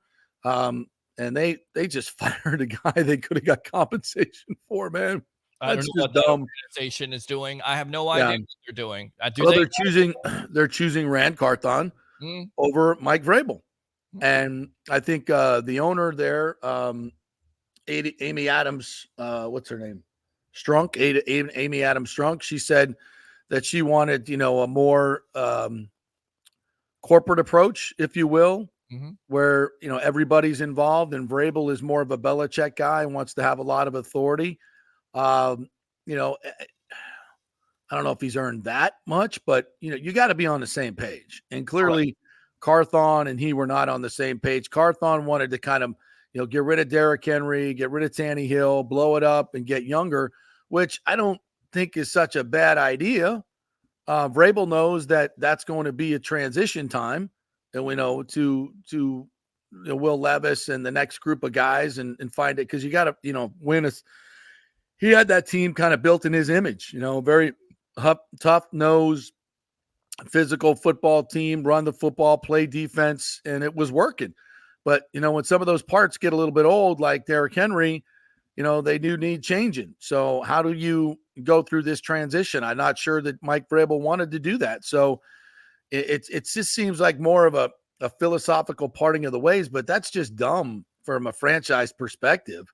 I think you got a good coach. You got to find an executive that wants to work with him and work hand in hand with him. And I don't think that was done very well. So, but that's their problem.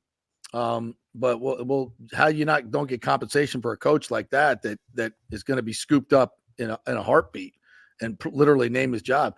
I can see that hastening the departure of Bill Belichick. I can see Robert Kraft saying, "Oh, Mike Vrabel's available." No, that's a new coach. That's your new coach. Won 3 Super Bowls here. Mm-hmm. Oh yeah. Yeah. Oh, I like that physical style of play. Oh, that plays well in New England. Oh, yeah. Okay. Makes sense. Yeah. Either that or Jared Mayo. That's the talk. Yeah, Jared Mayo. So another one of those young guys, leader of men, super impressive guy, super smart guy.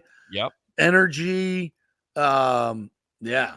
Well, going back to your point, you said it best. It's not about offensive or defensive minded coach, because look at what DeMeco Ryans has done with that rookie. Another super smart, high energy, high character, highly accountable guy. And that is I love that. Love that's kind of like what I'd like to see here in Tampa Bay.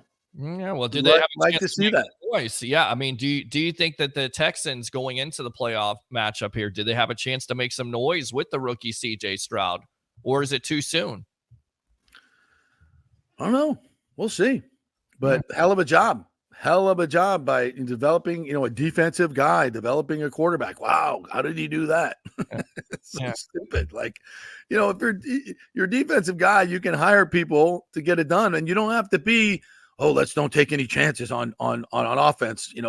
Like, let the defense be the defense. And I'm not saying no defensive guy is going to say, hey, let's chuck it 50 times a game.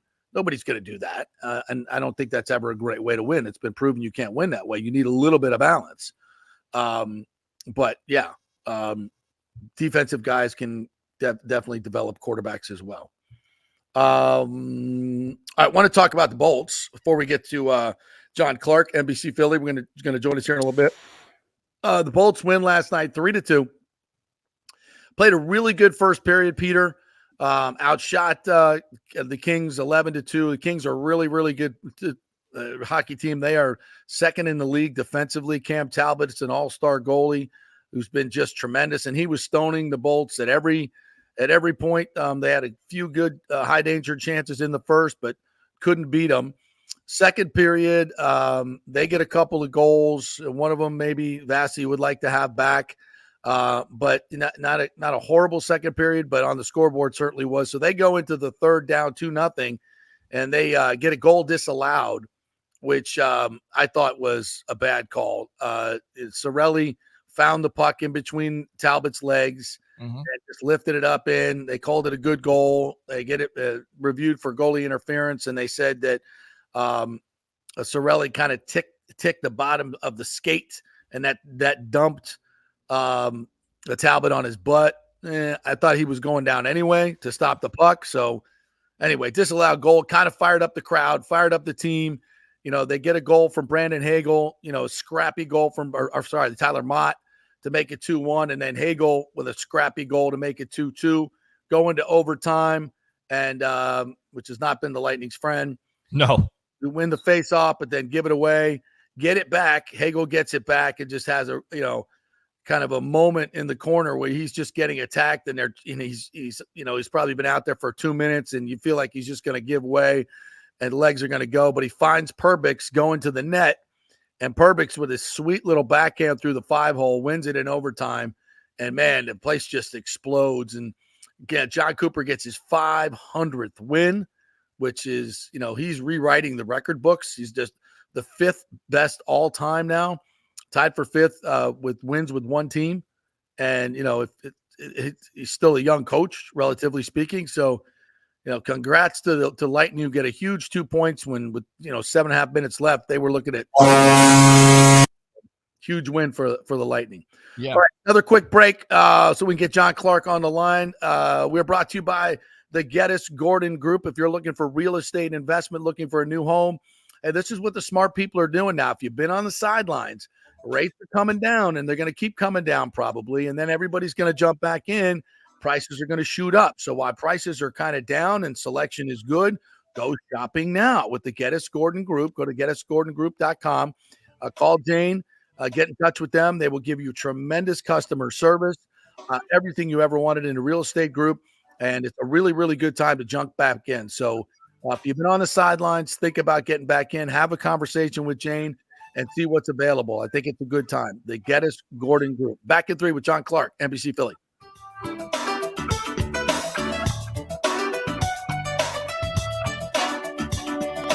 Fitz the mortgage guy did it again. A listener heard his ad, was going to another big bank, but called Scott Fitzgerald at American Mortgage Services of Tampa, and Fitz saved him $618 on his monthly payment. Are you kidding me? Folks, that's big money. Rates are going up, they're going down, they're going all over the place. Scott will shop your loan and save you lender fees and get the best rates. Email him, scott@amstampa.com, or call 813-294-7595. That's Fitz the mortgage guy. Lots of stuff going on right now, and these rates are going all over the place. You need somebody knowledgeable in the market that will work hard for you and get you the best deal. That's my man, Scott. He's done 3 loans for me, done thousands of loans for local folks here, works with a lot of the coaches and players in the area. He's the guy. 813-294-7595, or go to scott@amstampa.com.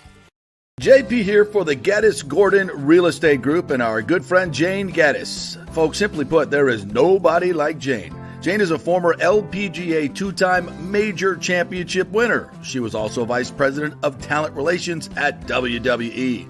She also has a law degree from Stetson. So if Jane can drain a 10-footer to win the U.S. Open and stare down Hulk Hogan in the boardroom, you want Jane on your real estate team to not only negotiate the best deal, but find you the perfect home or investment property. And when you work with the Geddes Gordon Group, you become part of the real estate family and get concierge services that include expertly staging, marketing, and preparing your home for sale. Advice on golf properties. Hey, you might even get some golf tips. Many of their clients become friends long after the sale or purchase is completed. It's all part of the deal. So if you're looking for that perfect home or investment property or trying to get top dollar for your home, go with Jane Geddes and the Geddes Gordon Group, because there's nobody like Jane. Call 813-485-6808 or go to GeddesGordon.kw.com. That's GEDDES Gordon.kw.com, or call 813-485-6808. Are you tired of those stuffy, overpriced sports bars? Well, come join the fun at the Patio in South Tampa and watch your favorite football teams under the stars in a tropical paradise. Yeah, it's a unique setting with huge wood decks beneath the trees, and don't worry, they have an inside AC bar with all your favorite bar games as well. The Patio has all the NFL and UFC sports packages, and it's home to the Tampa Gator Club and Bills Mafia, but all fans are welcome at any time. Hey, my FSU buddies love to watch the Noles at the Patio. It's also home to a great happy hour. Weekdays, get $4 White Claw vodka drinks and $4 White Claw seltzers, $1 off all beer and wine from 3 to 7:30. And every Friday happy hour, join us for Football Friday. It's our live broadcast from 5 to 7 with tons of specials and the fan mic for you to join the show. We'll have swag and ticket giveaways as well. So come out for the live broadcast 5 to 7 every Friday at the patio and come watch football in a tropical paradise all season long. It's 421 South McDill, just a few blocks south of Kennedy. Everyone meets at the patio. Coming back at you. Now, more with JP on FanStream Sports. It's only just begun. Pete Peterson show here. Let's welcome in our good friend from NBC Philly, the 6'11" starting forward for NBC 10. John Clark joins us now. What's up, Johnny? How are you? Good morning. I can only give you 5 fouls. That's all I've got. But they're always good fouls, baby. You make them count. That's what I love about you. Physical presence underneath. Yeah. How you doing, bud? Oh, doing great. Good to talk to you again. Yeah. So they want to burn it down in Philly before the game even starts. I love it when you guys eat your own up there, even before the game starts. This is fantastic. What's the atmosphere like in Philly? Oh man, it's pretty crazy up here because the Eagles fans, they thought that they had a Super Bowl contender here, and now the Eagles absolutely do not look like a team that can make a playoff run. And people are wondering if Nick Sirianni is coaching for his job here, and the coordinators are obviously under fire. So it's interesting. We're coming down to Tampa for the second playoff game in 3 seasons here, and the feeling here is completely evaporated. I don't think Eagles fans have much faith in this team at all. What do you think is the reason for that? Is it the coaching? Is it the players on the field in a Jalen Hurts? Not necessarily, because John, you start out 10-1, and then ever since then, it's just been a downturn. Well, if you look at, I think the major issue with this team that's pulling the entire team down, it's the defense. Okay. And, if you go back after losing in the Super Bowl, you lose your defensive coordinator, you lose about half your starters on defense, and they were looking pretty good at 10-1. The defense was looking good. And then you had a Buffalo loss, actually a Buffalo win, but it was 37-34. The defense was on the field for like 90 something snaps, and they haven't been the same since.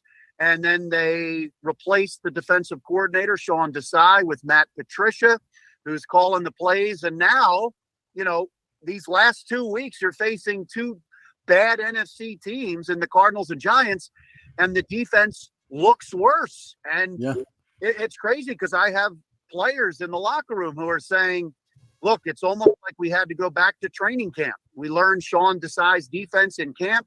We were getting used to it. And then they made the switch at play caller. And there's a lot of new things that we're learning and adjusting to with Matt Patricia. So that's not what you want to hear going into the playoffs.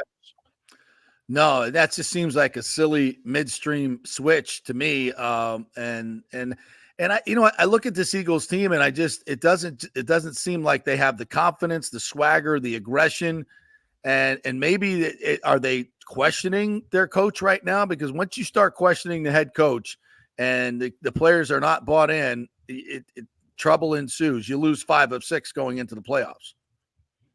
Well, look, on both sides of the ball, there's kind of a disconnect. It feels like there's a disconnect right now with the coaching, the play calling, and that side of the ball. Defensively, there's been a change, as I said, and they're doing new things. Hassan Reddick, who's their best pass rusher, he's dropping back into coverage a little more than he was before, and that's being exploited. And so Matt Patricia trying new things. The guys seem a little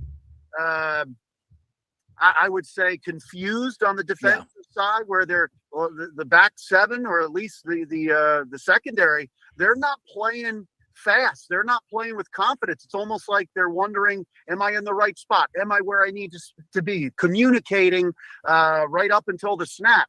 And then offensively, there just seems like there is a disconnect with the play calling. A.J. Brown has obviously been emotional on the sidelines, and he was right earlier in the season when he needed the ball more, and he then got the ball more, and he was arguably the best receiver in football except for Tyreek Hill.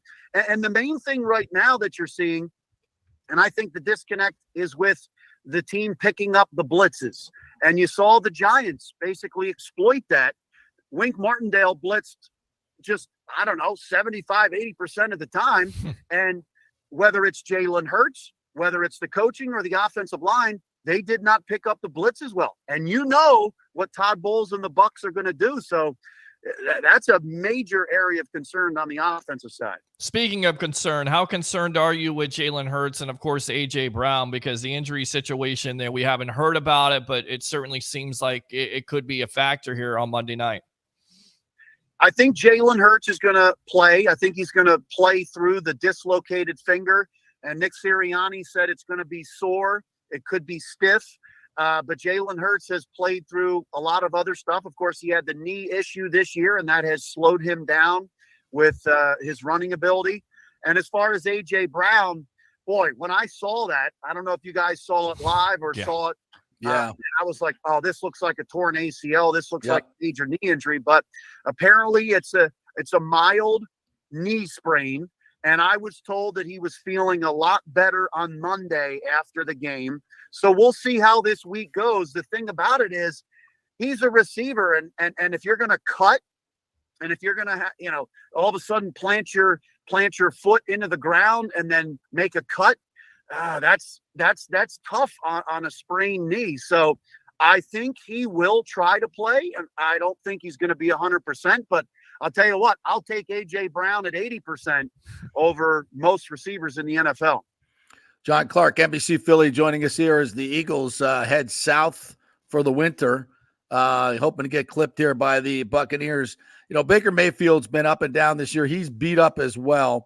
I expect the Eagles to get after him defensively and be aggressive.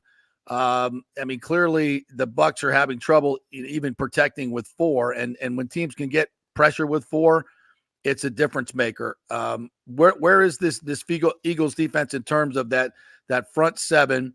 Are they healthy, and can they turn it around and be that aggressive unit that we've seen in the past? Now, I know the back end, and you can talk about the secondary as well.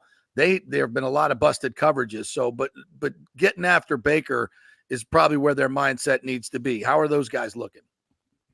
Yeah, see, that's the thing. This was the engine of the defense. This is where all the money is, the defensive line. And Hassan Reddick hasn't had a sack in a month, and Josh Sweat hasn't had a sack over the last 7 games. So that is the biggest, I would say, mystery. Yeah. Because you can understand the secondary having these issues, and you can understand the communication issues. But, man, where is the pass rush? And the thing that teams have been doing is they've been getting the ball out quick. Right. And I think the only way you're going to be able to beat Baker Mayfield and slow them down is by basically taking away that first read and making him hold on to the ball a little bit more, making him move out of the pocket a little bit. And so I think that is where the game will be won. If the Eagles can get the pressure, and you're going to see them play a lot of 5-man fronts. So maybe that is where they can attack the Bucs and get after that Bucs offensive line.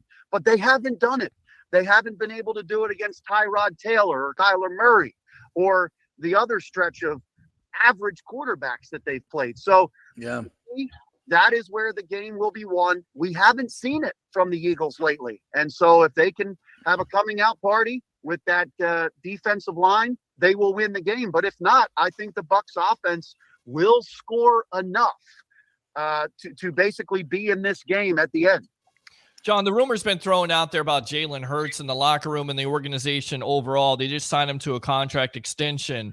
Do you sense that they still have confidence in Hurts? Absolutely. Absolutely. I think the difference with Jalen this year is the turnovers. He has 9 more interceptions than last year. But if you look at the offensive productivity, they're moving the ball down the field. They're still, they're not coming up with the big plays lately, but they're moving the football. It's the situational football. It's the turnovers and a penalty here and there that are killing them. So something is just off. It's just not as balanced. The rhythm isn't there. But I think Jalen Hurts, look, teams had a whole off season to defend him differently. Exactly. They are. And they're taking away him running the ball a little bit. So I haven't lost faith in Jalen Hurts. It's up to the Eagles now to make some adjustments. And look, we saw the Eagles earlier this year beating the Bucs in Tampa in September, that was one of their best wins. They won by 2 touchdowns. They controlled the game. They ran for over 200 yards. Jalen looked great. So can they get back to that team? That's the question. Which Eagles team will show up? They've got it in them. They've got the talent on offense. It's all there. But we don't know which team is going to show up. That's the question. Yeah, the thing about the Bucs, and I said this early in the season after that game, especially, the Bucs do not match up well with physical teams that are physical up front on both sides of the ball, which is the Eagles' calling card, right? Offensive and defensive line. And that's why that game went the way it did. I was not shocked. I wasn't surprised at all. The Bucs don't do well against those teams. I can see the same thing happening this week, except the fact the Eagles looked so out of character, like they're just not doing it anymore. So I do have this question, though, Johnny, about Eagles Nation, because you guys, the Eagle faithful, filled up Raymond James Stadium in September. Are they as willing to travel for this game as well? Because we've been telling Bucs fans, do not sell your tickets to these people. They will destroy your stadium. They will stink it up. It'll be awful. So where's Eagle Nation? Are you coming? Are they not coming? Are they going to stay home because they hate their team? What's going on? Well, the thing about it is that when the schedule comes out every year, Eagles fans look at the best possible trips. Of course. And Tampa was one of the best possible trips, along with LA and some other spots. And so you have a whole off season to plan your trips. There you go. Really, they've only had a week, maybe 2 weeks, because you figure, well, the Bucs are going to win in Carolina. So they've had only a week to 2 to say, all right, am I going to go back to Tampa Bay? I would suspect you're going to see a decent amount of fans, but I don't think it's going to be anything like the fans that traveled in September, because they just haven't been able to plan it out. And also, you're seeing this team. I don't think there's a whole lot of Eagles fans that believe they can go back to the Super Bowl. I think there's a chance they can win the game in Tampa Bay, but then next week you're either going to face Dallas, the 49ers, or the Lions. And so I don't think Eagles fans are that confident they're going to be able to get past that team on the road. So, look, I think this is a toss-up. I mean, I think the Eagles can win this game. I think it's the best matchup that the Eagles could have gotten. I don't think the Eagles wanted to see Jordan Love or Matthew Stafford come into the link and face that secondary right now. No. So I think this is the best possible matchup for the Birds. All right, we'll see how it goes. I'm pretty confident of this. The John Clark, Sal Palantonio, J.P. Peterson tennis roundup will definitely go the Philly way. I don't have a whole lot of confidence in the home team. I will host at Palmacia and give you a beautiful venue and beautiful weather, but I cannot I can promise you a busted up Baker Mayfield, no ankle, no rib type of performance for my tennis. So I'm if there's a line out there, I'm probably plus about 15 for the tennis roundtable. Yeah. It's not going to be good. I don't have a lot of confidence right now. Home dog with not a lot of confidence. No. With the crew coming down. Just keeping it honest, bro. Just keeping it honest, or laying a trap, one of the two. I hope you're not playing possum like the Eagles might be. Let's see. All right, buddy. We'll see you. We'll see you this weekend for sure. Golf, tennis. We'll work it out. Thanks, buddy. Hey, look forward to seeing you. It's pretty wild. It's been 20-some years now of Eagles-Bucs. I mean, that is the most common opponent in the playoffs in Eagles history now. That's where we got to know you. And I don't. Do we need to relive 2022 right now? 2002. Ouch! I gotta Monday go. Barber. That always sends him to the shower. So when you mention 2002, close down the best. See you, Johnny. Appreciate it, buddy. Great, John Clark, right there. You can follow him on Twitter. Let me get his exact Twitter address here. There he is. Always a great follow. At J Clark NBCS. Okay. J Clark NBCS. Great dude. All right. Chris Lugo is in the bullpen waiting for his turn. Let's bring in the I don't know if he's a righty or a left-hander. The great Chris Lugo, Bay Area Modern Medical Center. Bringing in the righty. How are you, partner? I'm doing well, you guys. What's going on? Whole bunch of nothing. Yourself, long time no see. Yeah. Right? Yeah. Well, I'm healthy today. Good. Baker Mayfield's not healthy. You need to get him in there to straighten out that ankle. He's got a little rib thing going on. You watch him play on Sunday? Do you forget our conversation we had about a year ago with Mahomes about him struggling? He won a Super Bowl, didn't he? He sure did. He sure did. And With some nasty knees and nasty ankles, and so these guys are built for it. They're used to it. Will AJ Brown come back? I don't know. I don't think it's an ACL. I kind of agree with a lot of the reports that everyone's talking about. That's probably an MCL. Yeah. More of a probably strain or a tear sprain, but yeah, beside the point. Can you kind of talk about? I'm sorry. Can you kind of talk about Baker Mayfield and what he had to deal with, the discomfort of having a rib injury and trying to throw the ball deep? I mean, it does take some type of mechanics in order to do that. So that's maybe why he wasn't so accurate last Sunday, Chris. Yeah. So if you think about that physiology, those fancy words we like to use, that goes into that throwing motion, but you're contracting your diaphragm when you're throwing that ball, you're rotating on things. So you're squeezing all those intercostal muscles, those rib muscles. So when you're eating some ribs from a cow or from a pig, that muscle, that's what he's contracting. I got to break it down easy for you, Pete. Come on. There we go. Yeah. It's a pair of barbecued ribs. Now you're in my wheelhouse. Barbecue I ribs. love the ribs. Yeah. Who doesn't? Yeah. I did get accused of calling a patient a fat cow once when I was explaining multiformis muscle and filet mignon to her. Her psoas muscle and her multiformis muscle. She was well accused of calling her a fat cow. And like, okay, yeah, that's exactly what I call her, a fat cow. I was trying to break it down. Your bedside manner needs a little work.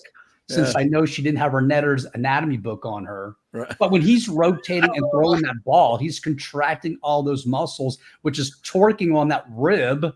It's going to hurt like hell. Yeah. Every breath you take, right, Sting? Yeah. Every breath you take, it hurts to move that thing. That's why rib injuries are notorious to be chronic.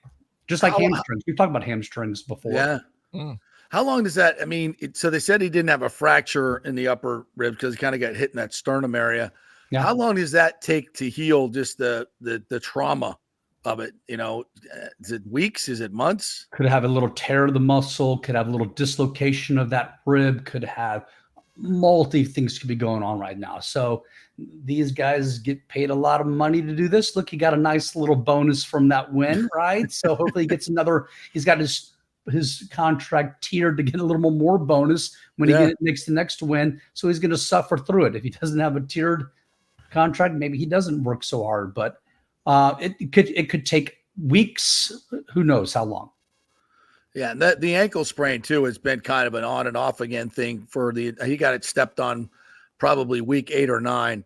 And, you know, he's been a couple of games. He looks good. And then it seems like he injures it early in the game, like last week. And it's tough to go. You think he's dealing with a high ankle sprain, one of those things that just doesn't really go away?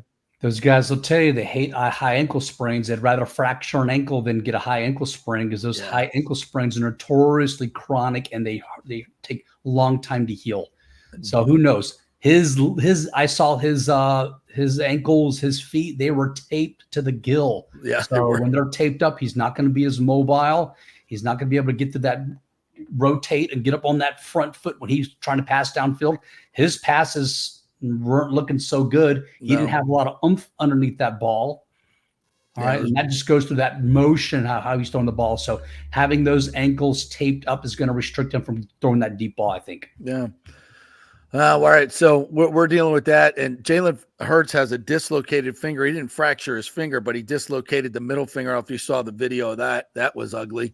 It was ugly, Yeah. So, but they can pop that back into place, right? But in gripping the football, I can tell you as an ex-quarterback that middle finger is not the most important. You know, it's the other fingers but it still affects you. There's no question about it.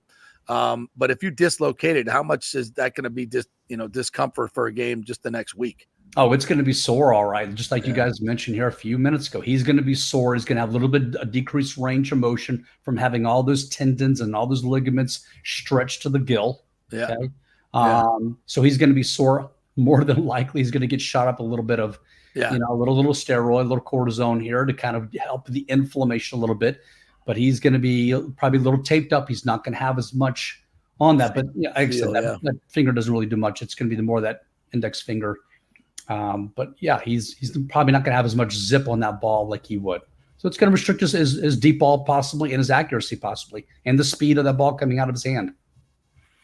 Chris Lugo, Bay Area Modern Medical Center, joining us here at BAMMC.com.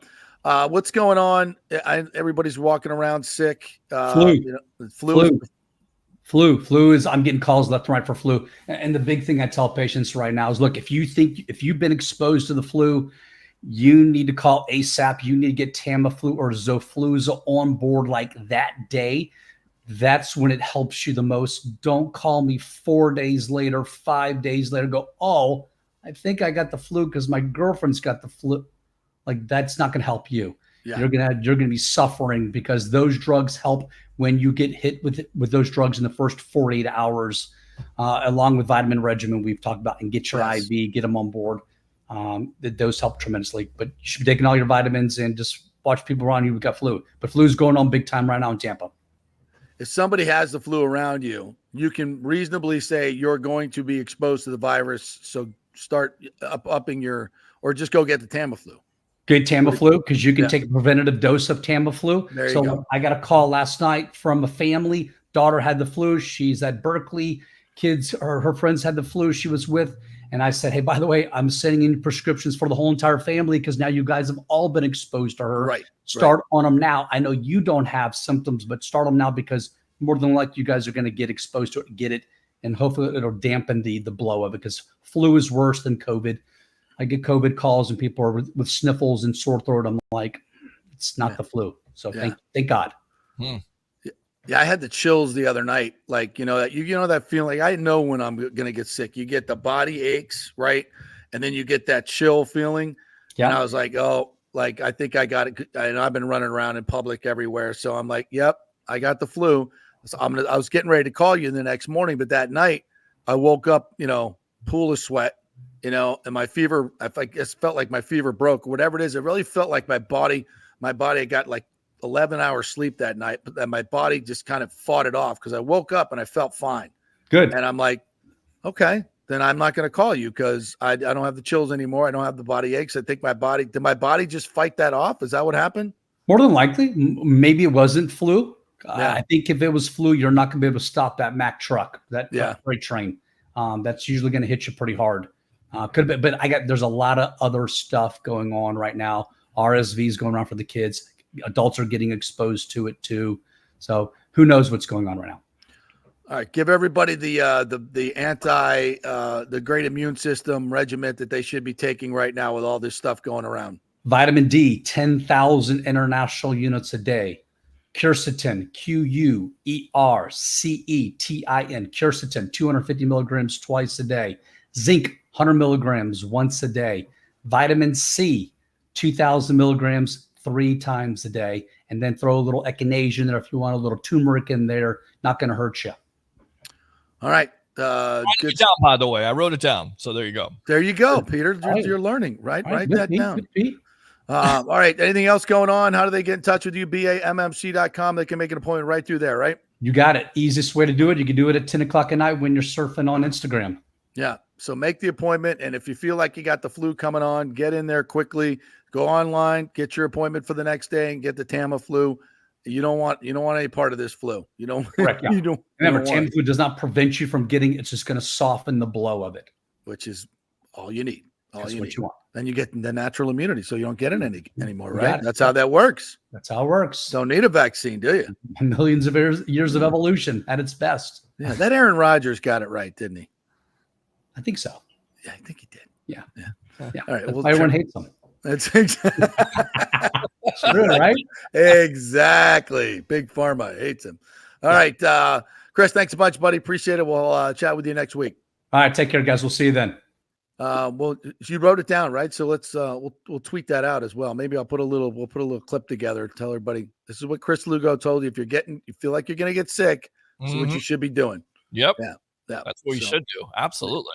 I got the Quercetin or the Quercetin, whatever that is. I'm taking that. So do it.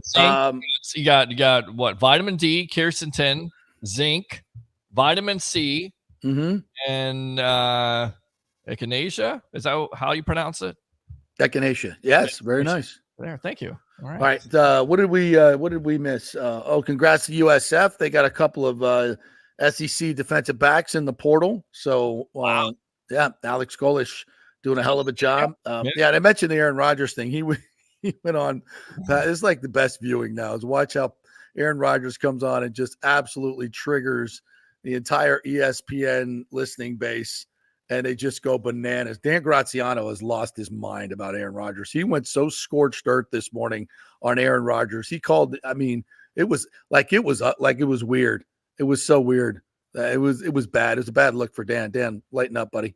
Well, you kind of wonder when, and I was talking with our good friend TJ Reeves about this the other night.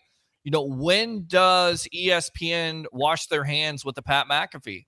When does it? Or Aaron Rodgers, at least. When, Pat McAfee has said, when they start telling him who they can have on his show, he's done with ESPN. So this is kind of the litmus test. And, Aaron Rodgers went after Mike Foss yesterday, so he's called out by name. Well, actually, Pat McAfee called out Norby Walters or Williamson, Norby Williams.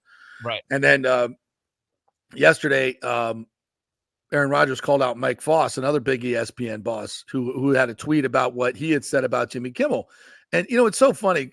Talk about soft, thin skin. Jimmy Kimmel, goes on and rips Aaron Rodgers and Trump and everybody else, and about, making, talking about rumors and making jokes about stuff that's completely untrue. I mean, he's done his entire career has been based on that for the past 8 years. Right. And Aaron Rodgers says, guys like that might be nervous, when the list comes out. He didn't call him a pedophile. He didn't say he said, he might be nervous when the list comes out. It's just what Jimmy Kimmel does every night about everybody. Any rumors that are out there, he makes jokes about it. Aaron Rodgers does the same thing. And now Jimmy Kimmel's suing him or wants to sue him. It's like, dude, thin skin, hypocrite much. Yeah. My God, it's crazy. And you kind of wonder if Pat McAfee's doing it on purpose so he can get out of that contract or still get paid at the end of it, right? Would he do that? Or I don't know what the contract looks like. I just know that he's got a lot of money coming to him. And it seems like it's kind of crazy to endanger that money by doing what he's doing. So, yeah, maybe he's got it in his contract. If that they take him off for something he says or does, they still have to pay out the contract. Yeah. So if he does, I would say, yeah, that's a definite yes. All right. That's a definite yes. Another thing which I would applaud him for. And I applaud him. I've kind of bashed McAfee as being a sellout. But this last week, continuing to have Aaron on, calling out his own bosses for trying to sabotage the show, that took some balls. That took some big, big onions. Yeah. So you know what? Major pride. Mea culpa, Pat McAfee. Great job. Yeah. Great job. It's fun to watch, man. Yes, it is. Why is it not fun to? I mean, it's great to watch. You got to watch when Aaron Rodgers. If you don't want to go back and watch that, it's those things that were you're just watching and you go, oh yeah, no, he didn't. And Pat McAfee's like, oh my God, he just mentioned another one of my bosses. But secretly though, it's like the Jim Rome thing. I said, he lets the callers and other people say the things he wants to say and then tells them not to say it. Mm-hmm. I can't believe you said that, and then repeats it 12 times. Yeah, it's it's brilliant. It is genius. It is. All right, I would never do that, by the way. Yeah, well, yeah, of course you would. 6 or 7 times a show. 6 or 7 times a show, right? Exactly. Another thing to watch: WWE looks like they could be going with their new TV deal here when it comes to Monday Night Raw with Amazon Prime. I know you're not a big time wrestling fan, but do you think wrestling fans, streaming, huh? What do you think wrestling fans would embrace that? Because they're already a streaming network, but now you're talking about Raw, which is basically an institution on USA Network for 30-something years, 35 years. And now you're going to Amazon Prime. Is that a good move by WWE in your opinion? For them, it is. How much did Amazon pay them? Well, it's just talk right now, but it's looking like it's going to be. You're talking about millions and billions of dollars, billions of dollars. Because it's not only money. Amazon Prime. Well, look at the NFL just sold out their fans by putting a playoff game behind a paywall for Peacock. Yeah. I mean, welcome to the world, folks. Yeah. Bend over, fans. Soon you'll be paying streaming. You want to watch the NFL? Streaming only. Got to buy the service. Scary. I have some really good friends of mine I was talking to last night that are huge Lightning and Rays fans. They won't pay the $20 for the Bally's. And these are rich people. I mean, rich people. Wow. But they won't play $22 a month for the Bally's app. I'm looking at them like they're bitching about, I can't even watch it. They're going to lose generations of fans. I'm like, you guys, like you fart $20 as you walk down the street, and you won't you want to watch the Rays and the Lightning, and you won't pay $20 a month. Maybe that's why they're rich. I don't know.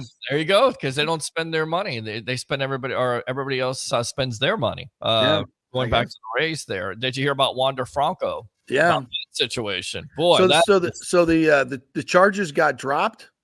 Not all the charges, but just the money laundering charges got dropped. Those seem weird anyway. I didn't understand that whole deal. Well, it's all weird, but you look at his comments of how he would raise her in his own way with him saying that. It's just I didn't see that. What was this now? Oh yeah. There were some comments out there that was put out by Dominican Republic media that said that they have comments of Franco saying that he would raise this girl after he knew she was 14, 15 years old in his own way with love. Look it up. Yep. What? Yeah. He knew. Maybe he didn't know at first, but he knew. And here's the thing that's crazy about it. It's only going to be 2 to 5 years.